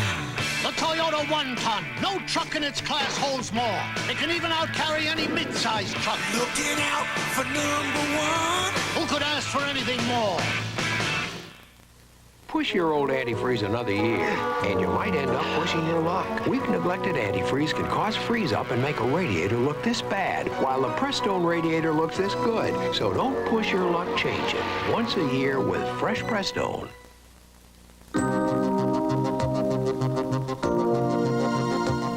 You finally get the answer, and now you can't wait to tell someone. Here at Hewlett-Packard, we never stop thinking about how our business computing equipment can be used to solve your company's problems. It's the Hewlett-Packard way of doing things. We're always asking, what if? I've got it. They need easy access to their database, right? What if we use the personal productivity? He's 5 feet 7 inches of pure flesh, a man who cuts back to cut loose. Joe Morris leads the Giants against the Eagles next Sunday on CBS Sports. 7:29 left to play, and the Cowboys leading, the Giants leading by 3. Watch Andy Hedden here, Pat. He's free. Pulur turns like it's a pass. Dorsett comes this way. Hedden comes free. He's looking at Pulur, and he runs right by him. Watch 54 there. Andy Hedden, no one blocks him. He's free. He thinks he has a quarterback sack. He hands it to Dorsett. Dorsett runs right by him and in the end zone. Septien will kick off. Back deep for the Giants, Mark Collins and Phil McConkey. A line drive kickoff to McConkey at the 5. Very sure-handed. And out to the 25. Johnny Holloway made the stop. 20-yard return. You know, we talked about the WD-40 getting the ball in Walker and Dorsett's hands 40 times. The Cowboys are coming close. They have it 26 times, total 211 yards and a touchdown. That touchdown just a minute ago by Dorsett from 23 yards away. Miller comes out to the right. Giants up by 3, and Morris will go to work again, and does. Hit down by Eugene Lockhart. You know something, this for the Giants is becoming like a run scrimmage. The last time Phil Simms completed a pass was with about 5 minutes to go in the second quarter. Morris has been their story. There's Andy Hedden right there. He's still thinking about that. How could I not be blocked and have the guy run right by me for a touchdown? I have to see the back. Simms is 5 out of 17. 1 interception. And he's got to put it up here somewhere. On long yardage, he goes back to Bavaro, who is wide open. And Bavaro struggles for the first down in the arms of Michael Downs. A gain of 10, and Simms had a long dry spell before that one. I know it, and a couple of those completions. Remember, Bavaro had a completion and fumbled, and so did Moa. At that time, Bavaro got in the open, and Sims found him. A gain of 10, and a Giant first down. 6 minutes and 8 seconds left to play. Giants leading Dallas 17-14. First and 10 at their own 37. Back to Morris. Morris to the outside, and Morris good yardage again. Ron Fellows finally got him down, a gain of 7. And he looks, in this last week, New England 22-10 now over Atlanta, almost impossible to stop. Well, he has that thing where he can go that full speed. He has the balance, and it was funny. They were saying the other day that against Washington Monday night, he carried the ball 31 times, but he really never got hit. It wasn't a tough 31 yards. 31 times. Of course, that's easy for saying. Now he has 27, and I don't know if this has been a tough one or not. I don't know either. I can't remember as we look back that he's really been hammered. Yeah, you don't see him take those real tough collisions. This time he only got about a yard. It'll bring up a third down situation. 17-14, the Giants lead. As you look over on the sideline at nose tackle Jim Burt. Well, he's still talking about that draw, too, with Dorsett. Hedden is saying he ran right by me, and he's saying, yeah, I should have to. They hate to have, any nose tackle hates to have a draw run against him. That's kind of his number one responsibility. 3rd and 1, and a big 3rd and 1. They're 7 out of 12, and again, you have to figure some sort of an effort to Morris with Carthon leading. Well, they were in the huddle a long time. It could be a play pass. Down to 5 seconds on the 30-second clock. Morris around the outside. He is hit, and I don't think he got the first down. It depends on where they mark it. It's going to be close. It's going to be very close. Well, if they don't make it, it was because of Everson Walls. He came up and he finished off that run for Morris. Watch, you see Bates up there, number 40. He's going to take on the guard, Chris Godfrey. Now watch right there, Walls come up. See how he finished that run off? If he didn't get it, which he didn't get it, then that was because of a great tackle by Everson Walls. Now what do the Giants do? It's 4th down. He didn't get it. And it looks like they're going to punt. Here comes Landetta. 30-second clock is still running with now 16 seconds on the clock. They might go on one of those long counts here and hope the Cowboys jump offside. Well, that's easier to do with your regular offense. I would have given that a try before I punted, I think. The long count. Yeah. Banks back deep for Dallas. Signals fair catch. Makes it at the Dallas 15. They are 85 yards away from a touchdown. 3:33 left to play. Cowboys have 2 timeouts remaining. The Winning Edge, brought to you by Seagram's Golden Wine Cooler. The winning edge can come from believing that you will win. Roger Staubach took the field with that kind of confidence. Game after game, the Cowboys knew that Staubach would find a way to win. In his 11-year career, the Cowboy quarterback brought Dallas from behind to win 23 times in the final period, 14 times in the last 2 minutes or overtime. Confidence gave Roger Staubach and the Cowboys the winning edge. Fancy restaurant, candlelight. Is this business or pleasure? Which do you prefer? Stick to business. People are watching. Of course they are. This is a commercial to prove this is the perfect time for Seagram's Golden Wine Cooler. It's wet and it's dry. And it's Seagram's. I heard. What happens after the commercial? Pleasure. What do you have in mind? You get to drink it. New Seagram's Golden Wine Cooler. It's wet and it's dry. Teach your children well. Their skill will tell how life will go by, and show them their own dreams. The one they'll pick is the one they'll know by. Nothing's more important than teaching children. That's why more schools teach on Apple than any other computer. And know they love you.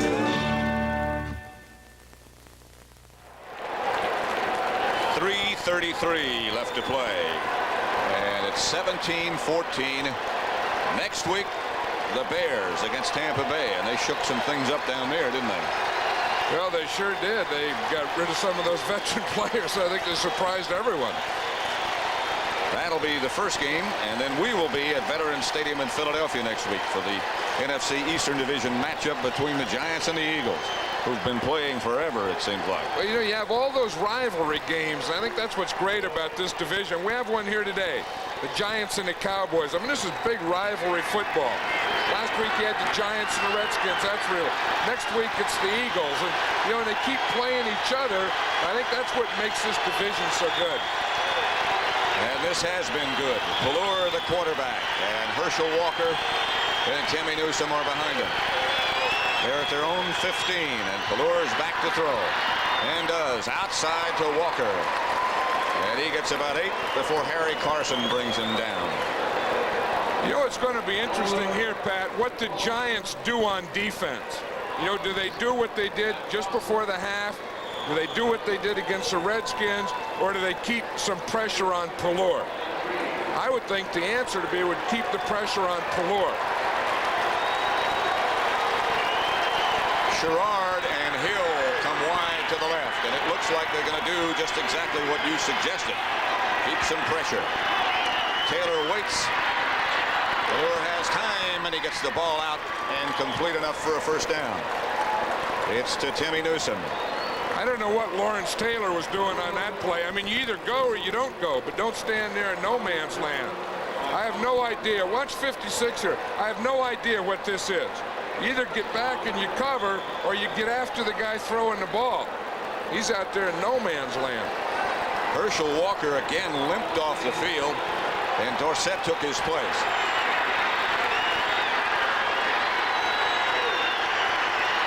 First down, Cowboys, their own 28. Again, Taylor hesitates. Ball to Cosby. And Cosby comes down with it. Clock still runs. Kenny Hill was the defender, but it's a first down, Cowboys, a gain of 20. I'll tell you, when you have something, you need a big play. I still think Doug Cosby's a good guy to go to. You know, here he is, the 8-year veteran. He's been making big plays for 8 years. 2 minutes remaining in the game. Cowboys down to the Giants by 3. Give me a light. Bud Light. If you just ask for a light beer, you never know what you'll get. Pitcher of light. Bud Light. So if you want the less filling light beer with the first name and paste, don't just ask for a light beer. Give me a light. Ask them to bring out their best. Bud Light. Bud Light. Because everything else is just a light. There's nothing like the feeling of reaching for the top, and there's nothing like the feeling of the Good News disposable razor. Light, easy to handle, twin blades. It's a feeling you only get from Gillette. Good news from Gillette. Looking Out for You has made Toyota #1 in compact truck sales. But since I've already got my Toyota, I'm just out looking for a game. I'll play. Who could ask for anything more? At Meineke Discount Mufflers, we get some pretty tough customers. I'm not going to pay a lot for this muffler. But we don't mind. I'm not going to pay a lot for this muffler. I'm not going to pay a lot for this muffler! Meineke's the nation's discount muffler leader, so you're not going to pay a lot. Our quality Everlast mufflers are priced from $18.93 to $26.95 installed. Ooh, I'm not going to pay a lot for this muffler. You're not going to pay a lot at Meineke. Millimeter. That's what's coming up tonight on CBS. 60 Minutes looks at the biggest child abuse case in history, plus an Israeli war movie that's not your typical Army training film. Following 60 Minutes, of course, it is Murder, She Wrote, starring Angela Lansbury, followed by Something in Love, a CBS movie that takes a lighthearted look at love, starring Tuesday Well, Ellen Burstyn, Eli Wallach, and Don Murray. All coming up tonight on CBS.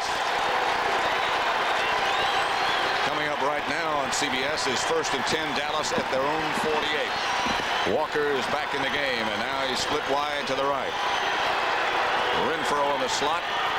Tony Hill wide left. Valor to Walker, and he makes a diving catch. Collins up to make the tackle. A gain of 5, maybe 6 for Walker, who's again limping. That's the thing about Walker, you know, is you can put him any place. You can put him fullback, halfback, wide receiver, put him any place, and he can come up with a big play.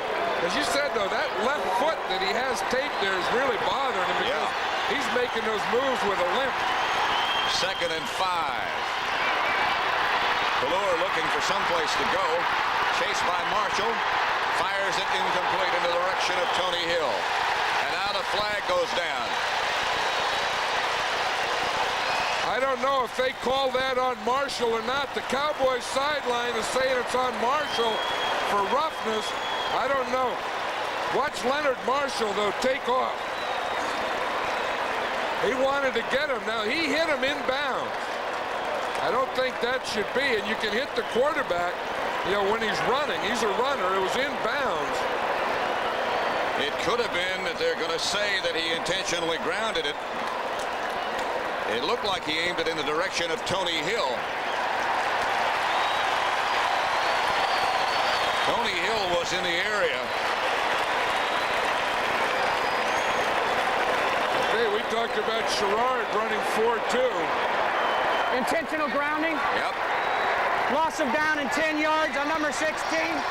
2nd down. Let's watch it here in the chalkboard. We'll see him. He's going to come out here towards us, and we'll see if there's anyone he's throwing to. Now he's sprinting out here to the sideline, sprinting, and he throws the ball there. Now, I don't know. It looks like there's a defender there. I mean, a receiver there and a receiver here. I think there could have been someone to throw it to. That's a loss of down as well. It's 3rd and 15, and they're backed up to their own 43. 1:22 remaining. Well, that's a bad call, too, because as we saw there, he had 2 guys to throw to. I mean, he got rid of the ball. Leonard Marshall was running about 4-1 coming after him. And he got rid of it, but he did have some blue shirts there. Valor had to take him away from the line of scrimmage because he couldn't hear. 17-14 Giants, 3rd and 15, the ball at the 43, and 1:22 left to play.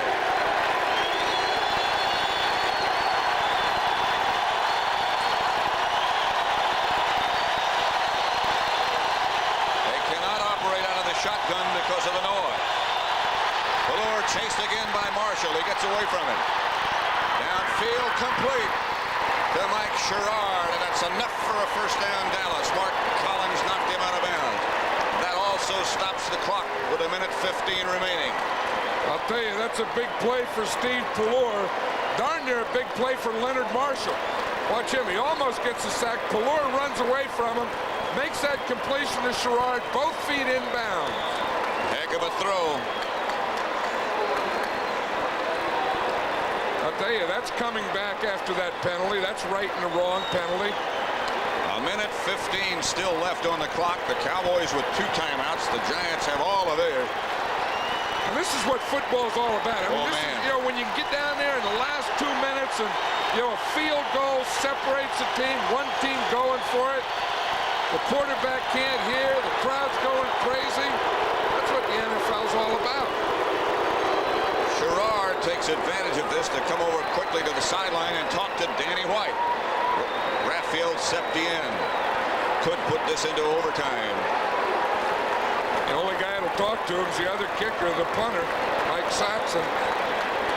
If they don't gain any more yards, it would be about a 55-yard field goal, 40, maybe 53 from here. Yeah, but it's 1st down, so unless they get a sack, the Giants get a sack, I would think the Cowboys will gain some more yards. Sherrard and Renfro come out wide to the left, and the crowd again is very, very vocal. And Pallor saying, I still can't hear. They can't tack. The referee says, you got to play. And Pallor is saying, I'm not going to until I can hear, until they can hear. And he just stands there. I think one of the big things here is getting Leonard Marshall blocked. They're not going to snap it. Possessed. They're not going to snap it until the crowd quiets down, and they have no intention of doing that. Bill Parcells, anxious moments for him. Well, the home team is supposed to tell the crowd to calm down. Eventually, the referee will go over and ask Bill Parcells to tell the crowd. Cowboys standing around, you have to admire the poise of Steve Pallure. And now they're going to try to snap it again, and here comes the crowd volume again. And Pallure is saying, I just can't hear, nor can the wide receiver. Well, and the big thing is the offensive line that can't hear.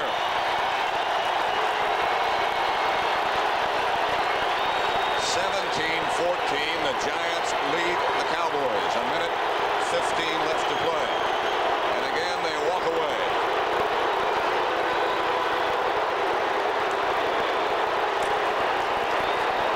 Those guys are serious about this thing. Well, they look mad.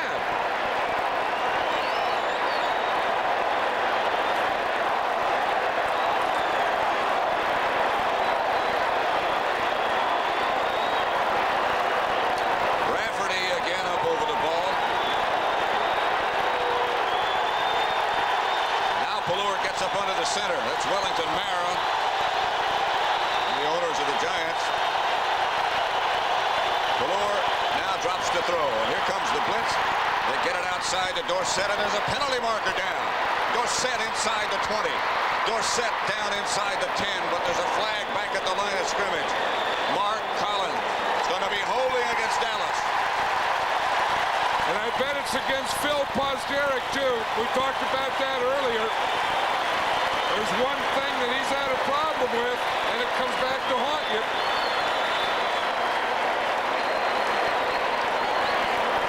They use some valuable time. 9 seconds off that clock, and they're bringing it back. That was a screen pass. No one runs that better than Tony Dorsett. Holding, offense, number 75. Repeat the down, first down. That takes him out of field goal range. And that is Phil Pozderac. We'll see him right here. That's him in pass protection. That's who they call it on. See, he gets a little late start. It looks like he got his left hand in there, and you see him, he pulled down on George Martin. It'll be 1st and 20 at the Giant 46. A minute and 6 seconds left to play. Crowd again as loud as possible. Pallure outside Walker. Walker gets out of bounds at about the 42-yard line of the Giants. Greg Lasker tripped him up. Walker in obvious pain. He can hardly walk. Tell you one thing, the Giants are coming. You can see him bringing Lawrence Taylor. You can see him on the stunt. They aren't sitting there with a slow, soft 3-man rush. They're bringing 4. They're still trying to pressure Steve Pallure. A minute left to play. The Giants ahead by 3. 2nd down and 16 for Dallas at the Giant 42. A minute exactly left. Cowboys with 2 timeouts left. Pallure sacked by Taylor. Lawrence Taylor took him down from behind. He never saw him. 6 sacks. But there's a flag down on the play. There's a penalty marker down on the play, and it's against the Giants.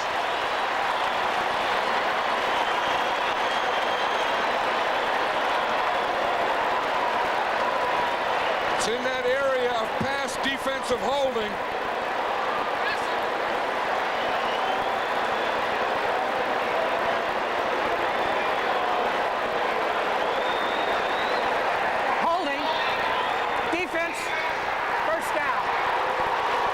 First down, Cowboys in Giant territory. The flag is about the 32-yard line. I think it had to be this on Perry Williams, Pat, because it was in the area of number 23. See where he had his hand on the back there? That's the only thing that I could see. Sells obviously very anxious about this situation. Well, he should be, because he had a sack. Lawrence Taylor came from that backside with a big rush on Pelor. They only used 4 seconds, and it's down to 56 seconds. Cowboys with 2 timeouts remaining, the Giants with 3. 56 seconds left to play. It's Dorsett and Walker in the backfield. Newsome also there. Here's Pelor back. Going deep and incomplete. Walker was the intended receiver, but he's limping so badly he just couldn't get there. So now there are 50 seconds left to go. 2nd and 10 at the Giant 37. Giants up by 3. Herschel Walker now coming back to the sideline. He just can't turn it on. No, he's running. You know, that left ankle is bothering him, that left foot. In fact, he's running or walking like he has a rock in his shoe. Walker had 9 catches for 148 yards until he just left. No one know if he'll be back or not. It's Robert Levette now in the backfield with Newsome. Screen pass to Newsome, and he's got a couple of blockers. Newsome down to about the Giant 25, and the clock continues to run. And now they stop it with 40 seconds remaining. And there's a flag on the other side of the field. This is an officials game. Well, they're taking over, the officials are, this last 2 minutes of the game.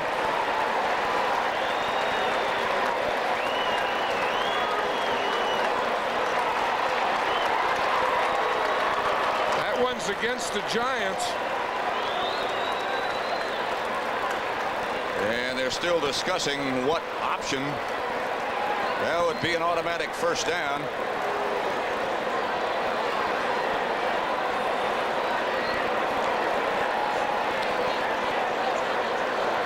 Tony Dorsett, we've just been told from the sideline, has a strained knee. He had that problem going in. Walker has a tender ankle, and it's Robert Levette and Timmy Newsome in the Cowboy backfield now. I can see Dorsett on the sideline. Holding. He's really limping. Defense, number 25. Penalty decline. It will be a first down. First down anyway. I think the Giants have to watch out for another screen pass. Dorsett made the big screen pass with a penalty. That last one was a screen pass to Newsome. I think that's one of the things that the Cowboys like to do in this area. That's the good news. The bad news is they don't have either Walker or Dorsett to do it with. Situation is 40 seconds remaining. 1st and 10. Cowboys have it at the Giant 26. Tony Hill split wide to the left. Pelor started in the spread, now goes back up under the center. Here come the Giants on a blitz. It's George Martin, and there's a penalty marker down again. Martin all over Pelor. He never had a chance. Posderick is having a long day on this drive. He had the penalty, then he gets beat. Martin beats him. Here he is right here. Here's Posderick.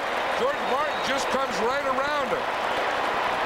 Watch it. Posderick just got up slow. That's what it is. Then he had the holding. So that's a double dipper. Offense, number 75. Penalty decline. 2nd down. And that big sack again takes him out of field goal range. They've been in and out. Right, there's been 5 penalties on this drive. Bill Posderick has 2 of them. Tony Hill split wide to the left. It's 2nd down and 25 at the Giant 41, and here they come again. Pelor is hit by Martin just as he got rid of it and could get nothing on it. Intended for Timmy Newsome. It's 3rd and 25.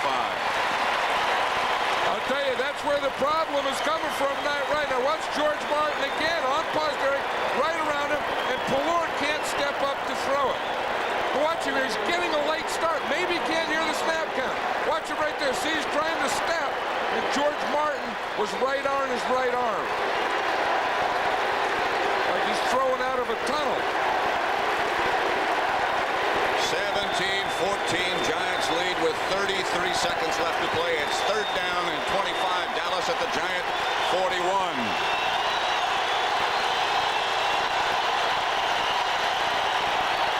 Giants lead by 3. Pallure back to throw, and penalty markers are down again. Flag is down. Newsom is down to the 10. Renfro's calling a timeout, but let's see what the penalty is again. It's against Dallas.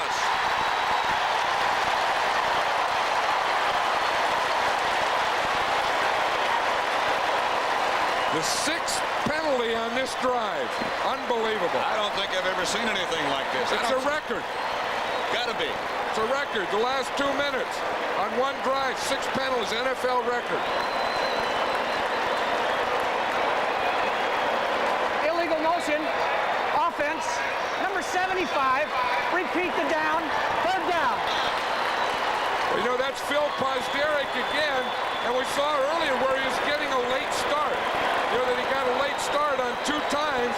That time he got an early start. You see George Martin move. Pozderac went back. The defensive guy, after he moves, can get back. The offensive guy can't. 3rd and 29. 27 seconds left to play. The Cowboys still have 2 timeouts. The Giants have all of theirs. He's chased again as Pallure. He gets the screen pass to Levette. And he is tripped up, and they'll have to take another timeout, and they do. That means that Dallas will have 1 remaining.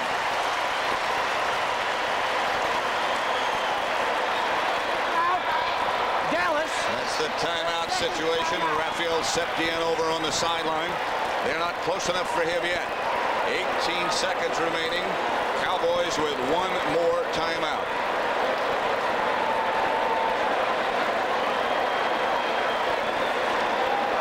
Out of Septien's range at the moment. 18 seconds left to play. Dallas with 1 more timeout. So if they can get down closer, they can still stop it as you look at the Giants and their defensive unit. They're all huddling up on the sideline. That's like a basketball game. Septien is in the game. 18 seconds left on the clock. Would you think they'd try from here? I can't believe it. That would be, what, 62 yards? Plus they have 18 seconds remaining and the timeout remaining.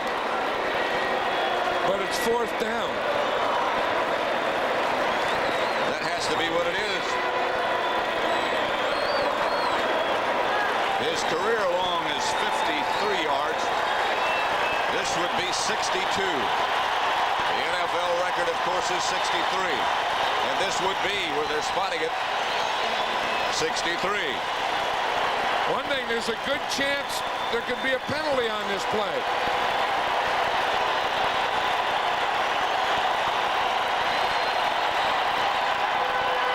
Not going to get there.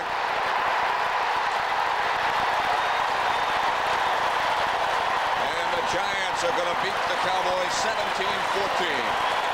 That was 4th down, and the celebration is going to go on for a long, long time.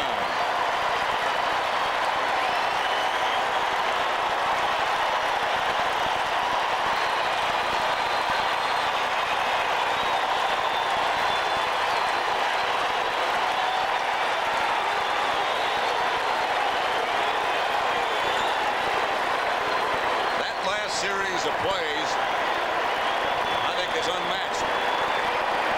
Parcells got his bat. And he loves it.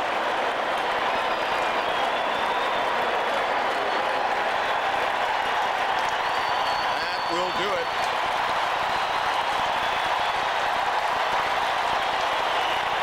And the Giants improve their record to 7-2. The Cowboys drop to 6-3. 17-14. Giants win it.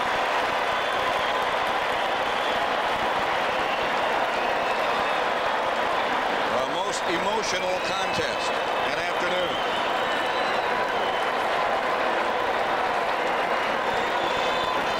Leonard Marshall, who had a big day. 17-14 final, this NFC East. They might destroy each other before we get to the playoffs. You know, Tom Landry made the point about the records. He said, if we can beat our division teams twice, we can have a good record. If we're going to split, then it's not going to be as good a record. It looks like today they're splitting. Pat Summerall saying so long for John Madden from Giant Stadium. Coming up next on the NFL Today, the postgame show with Brent Musburger, scores and highlights from around the league.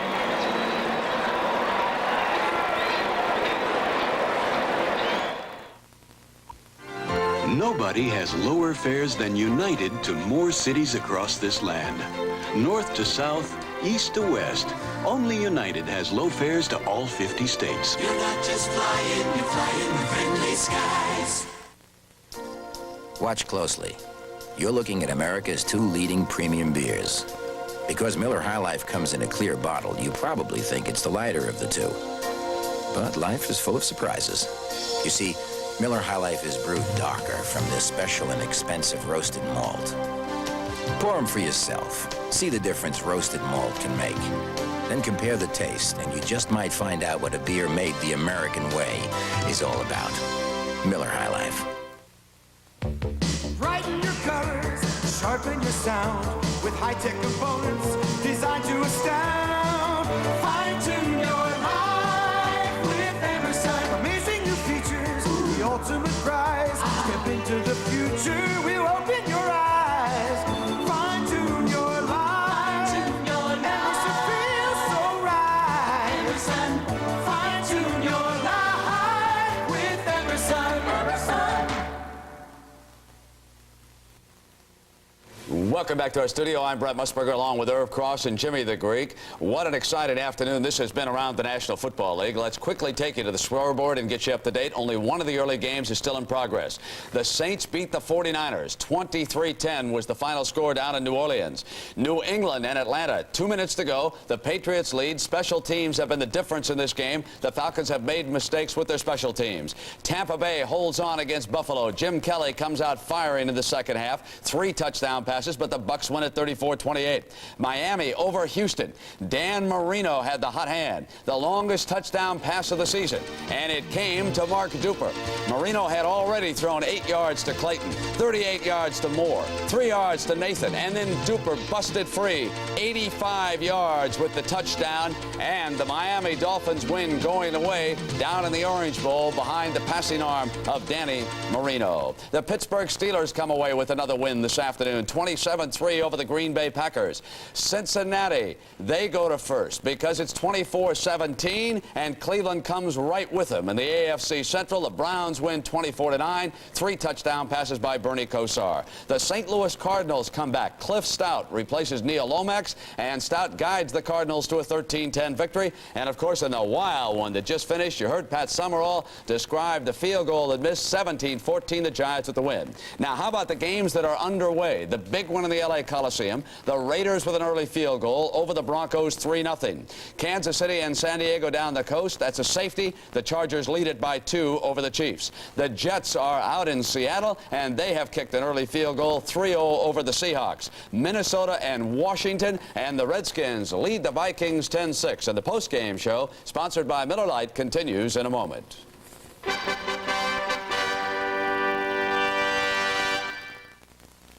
Excuse me, what would you say if you could make more out-of-state calls for the same amount of money? Even during business hours? Well... Trained specialists, there when you need them. What if the company offering you all this was AT&T? That's a horse of a different color. The new AT&T Pro America plan. 10% off for just $15 a month. And AT&T. Call 1-800-222-0400. AT&T, the right choice. Does Miller High Life come in a clear bottle just to stand out from the crowd? Or is there more to it than that? You see, Miller High Life is brewed dark and rich from this special and expensive roasted malt. How dark and rich? Compare Miller to the other leading premium and see the difference for yourself. When you brew a beer with all the quality and care that goes into Miller High Life, you put it in a clear bottle for the world to see. Because that's the American way.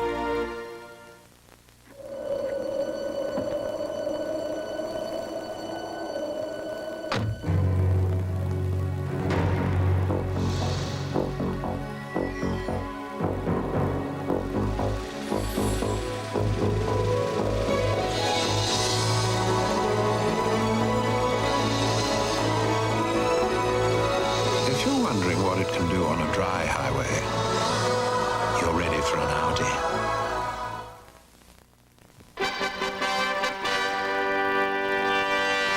And an exciting game over the Meadowlands. The Giants win and they move into first place all alone for the time being, I might add, in the NFC East. Here's how the game unfolded, and we're going to go hear from Joe Morris shortly.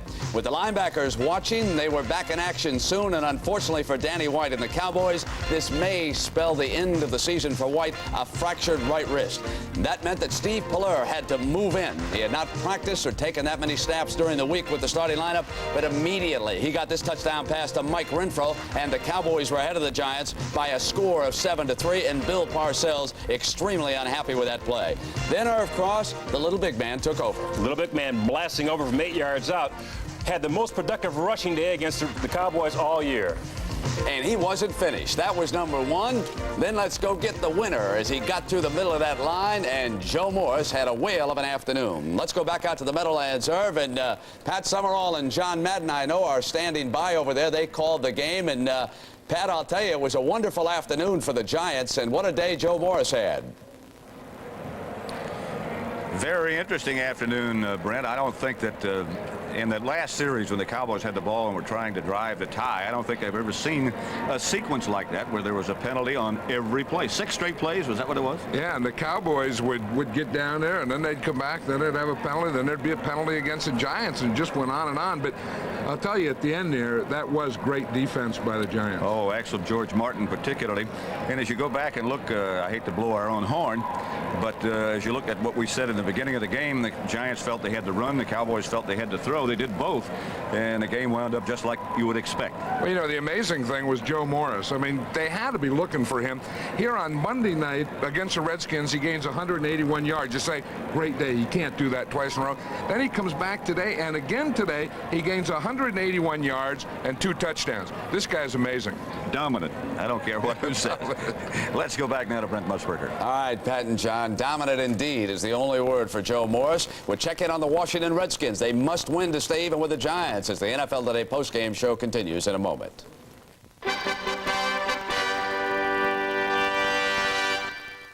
I was one of the toughest drill instructors in the U.S. Marine Corps.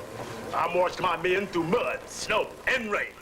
And after I turned those cream puffs into Marines, I treated myself to the best beer in the U.S. of A. Miller Lite. Light's less filling. And this taste makes me proud to be an American. As for you guys out there who spent 10 of the toughest weeks of your lives with me, I got one thing to say. How come you don't ride? We're proud to say there's only one light beer, Miller Lite. It's a Radio Shack Merry Christmas. Meet our family's newest member. Our new high-performance Tandy 1000 EX. PC compatible and now at an incredible $7.99, including a Christmas bonus color monitor. We saved $300. And it came with desk-made software like word processing, budgeting, filing, and more. Of course, all work and no play. Makes a dull computer. Right. The Tandy 1000 EX computer, just $7.99, only at Radio Shack. Phew. Working on a tan is torture. How do I bear it? With a Sun Country wine cooler, naturally. Sun Country is the best tasting blend of premium wine and real fruit juice I've ever had. So while the heat's burning me up, the sun's cooling me down. Sun Country. Say, give me the real juice cooler. So pick up a cold, refreshing Sun Country, 'cause it can cool off even the hottest bodies on the beach.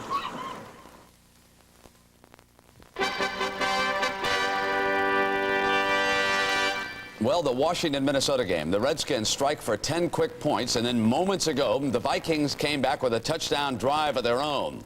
And we can see that with this win by the Giants, the Redskins must hold on against the Vikings here this afternoon to remain in a tie. Now, this was Ted Brown punching one in. And, Jimmy, what about the Vikings in their pursuit of the Chicago Bears? Can they overhaul the Bears by any miracle, or are they looking at a wild card in the NFC Central? The only chance they have is a wild card, my friend. And nothing more after they lost to Cleveland last week. All right. Well, Jimmy, Joe Morris has joined us. He's with Pat Summerall and John Madden out in the Meadowlands. So let's go back. Pat? Well, Joe Morris is standing by down on the sideline. It's been an incredible stretch of 6 days, really, for him. 181 yards against the Redskins on Monday night, 181 this afternoon against the Cowboys. Joe, first of all, how does it feel to be the Giant offense? Well, Pat, I don't think I'm the Giant offense. I think that what we're trying to do with the ball is, get me to run the ball and, try to dominate people on the line of scrimmage. And with our two tight end offense, we've been able to do that. 181 yards 2 weeks in a row.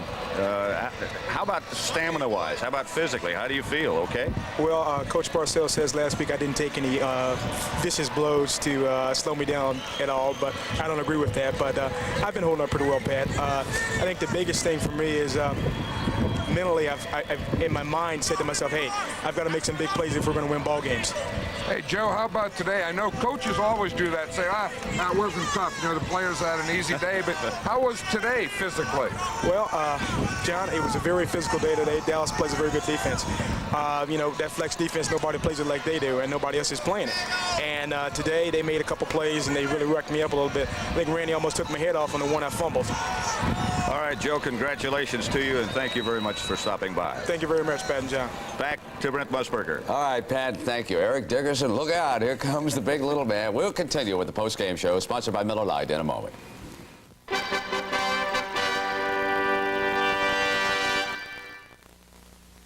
I've always been afraid of two things, flying and good cameras.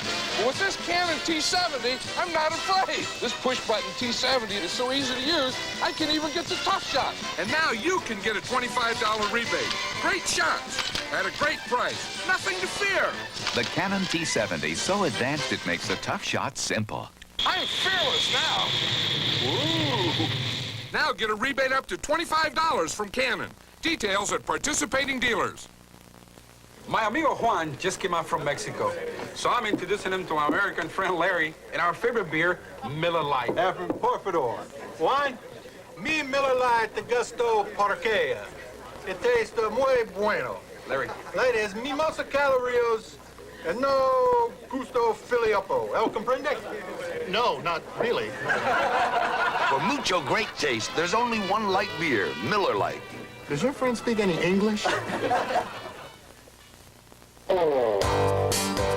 Here at Hewlett-Packard, we think long and hard about your business computing system and how it can help your people share more information and make better decisions. So before we talk hardware, we answer a lot of hard questions. At Hewlett-Packard, we never stop asking, what if? They need a network package between sales and shipping. What if we took a new approach to the problem? The way I see it...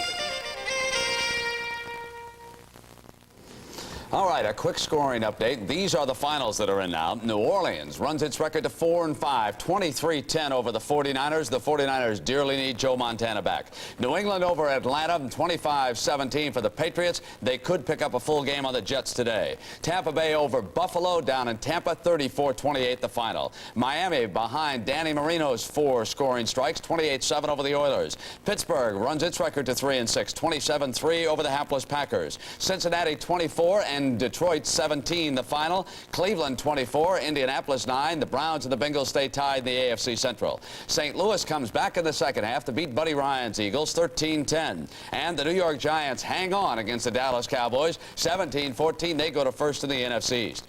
These are games in progress. Now in the second quarter, the Raiders leading the Broncos by a field goal. In the second quarter, the Chargers lead over Kansas City by a safety. And the new coach down there is stressing defense today. Seattle's new quarterback, Gail Gilbert, a scoring pass against the Jets. They lead the Jets 7-3 in the second quarter. And Minnesota and Washington, it is 10-7. And the Vikings have just punched in the touchdown to go ahead of the Redskins. It is 13-10 right now. Vikings pending the extra point in that game. The Redskins have to come back. This is the action that unfolded moments ago down in RFK Stadium. After scoring on a 1-yard burst, it was Tommy Gun, Tommy Kramer, faking to the right, and he hit Lewis down the left side. He outran the secondary. The Vikings add the extra point. Now they're ahead of the Redskins. The Giants could wind up all alone in first place. A reminder, next Saturday at CBS, 2:30 Eastern Time, you'll see either Stanford against UCLA or North Carolina taking on Clemson. That's 2:30 Eastern Time on CBS.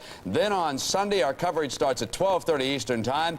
The big opening game of our doubleheader, you'll check in on the Chicago Bears against the Tampa Bay Buccaneers, and that will be followed by either the Giants against Buddy Ryan's Philadelphia Eagles or the St. Louis Cardinals against the San Francisco 49ers, who must hit the comeback trail now. They will be digging uphill against the Rams. So for Jimmy the Greek, Irv Cross, and Will McDonough, I'm Brett Musburger. We hope you've enjoyed the NFL Today on CBS. The NFL Today postgame show has been sponsored by Miller Lite, proud sponsor of NFL Lineman of the Year. There's only one light beer.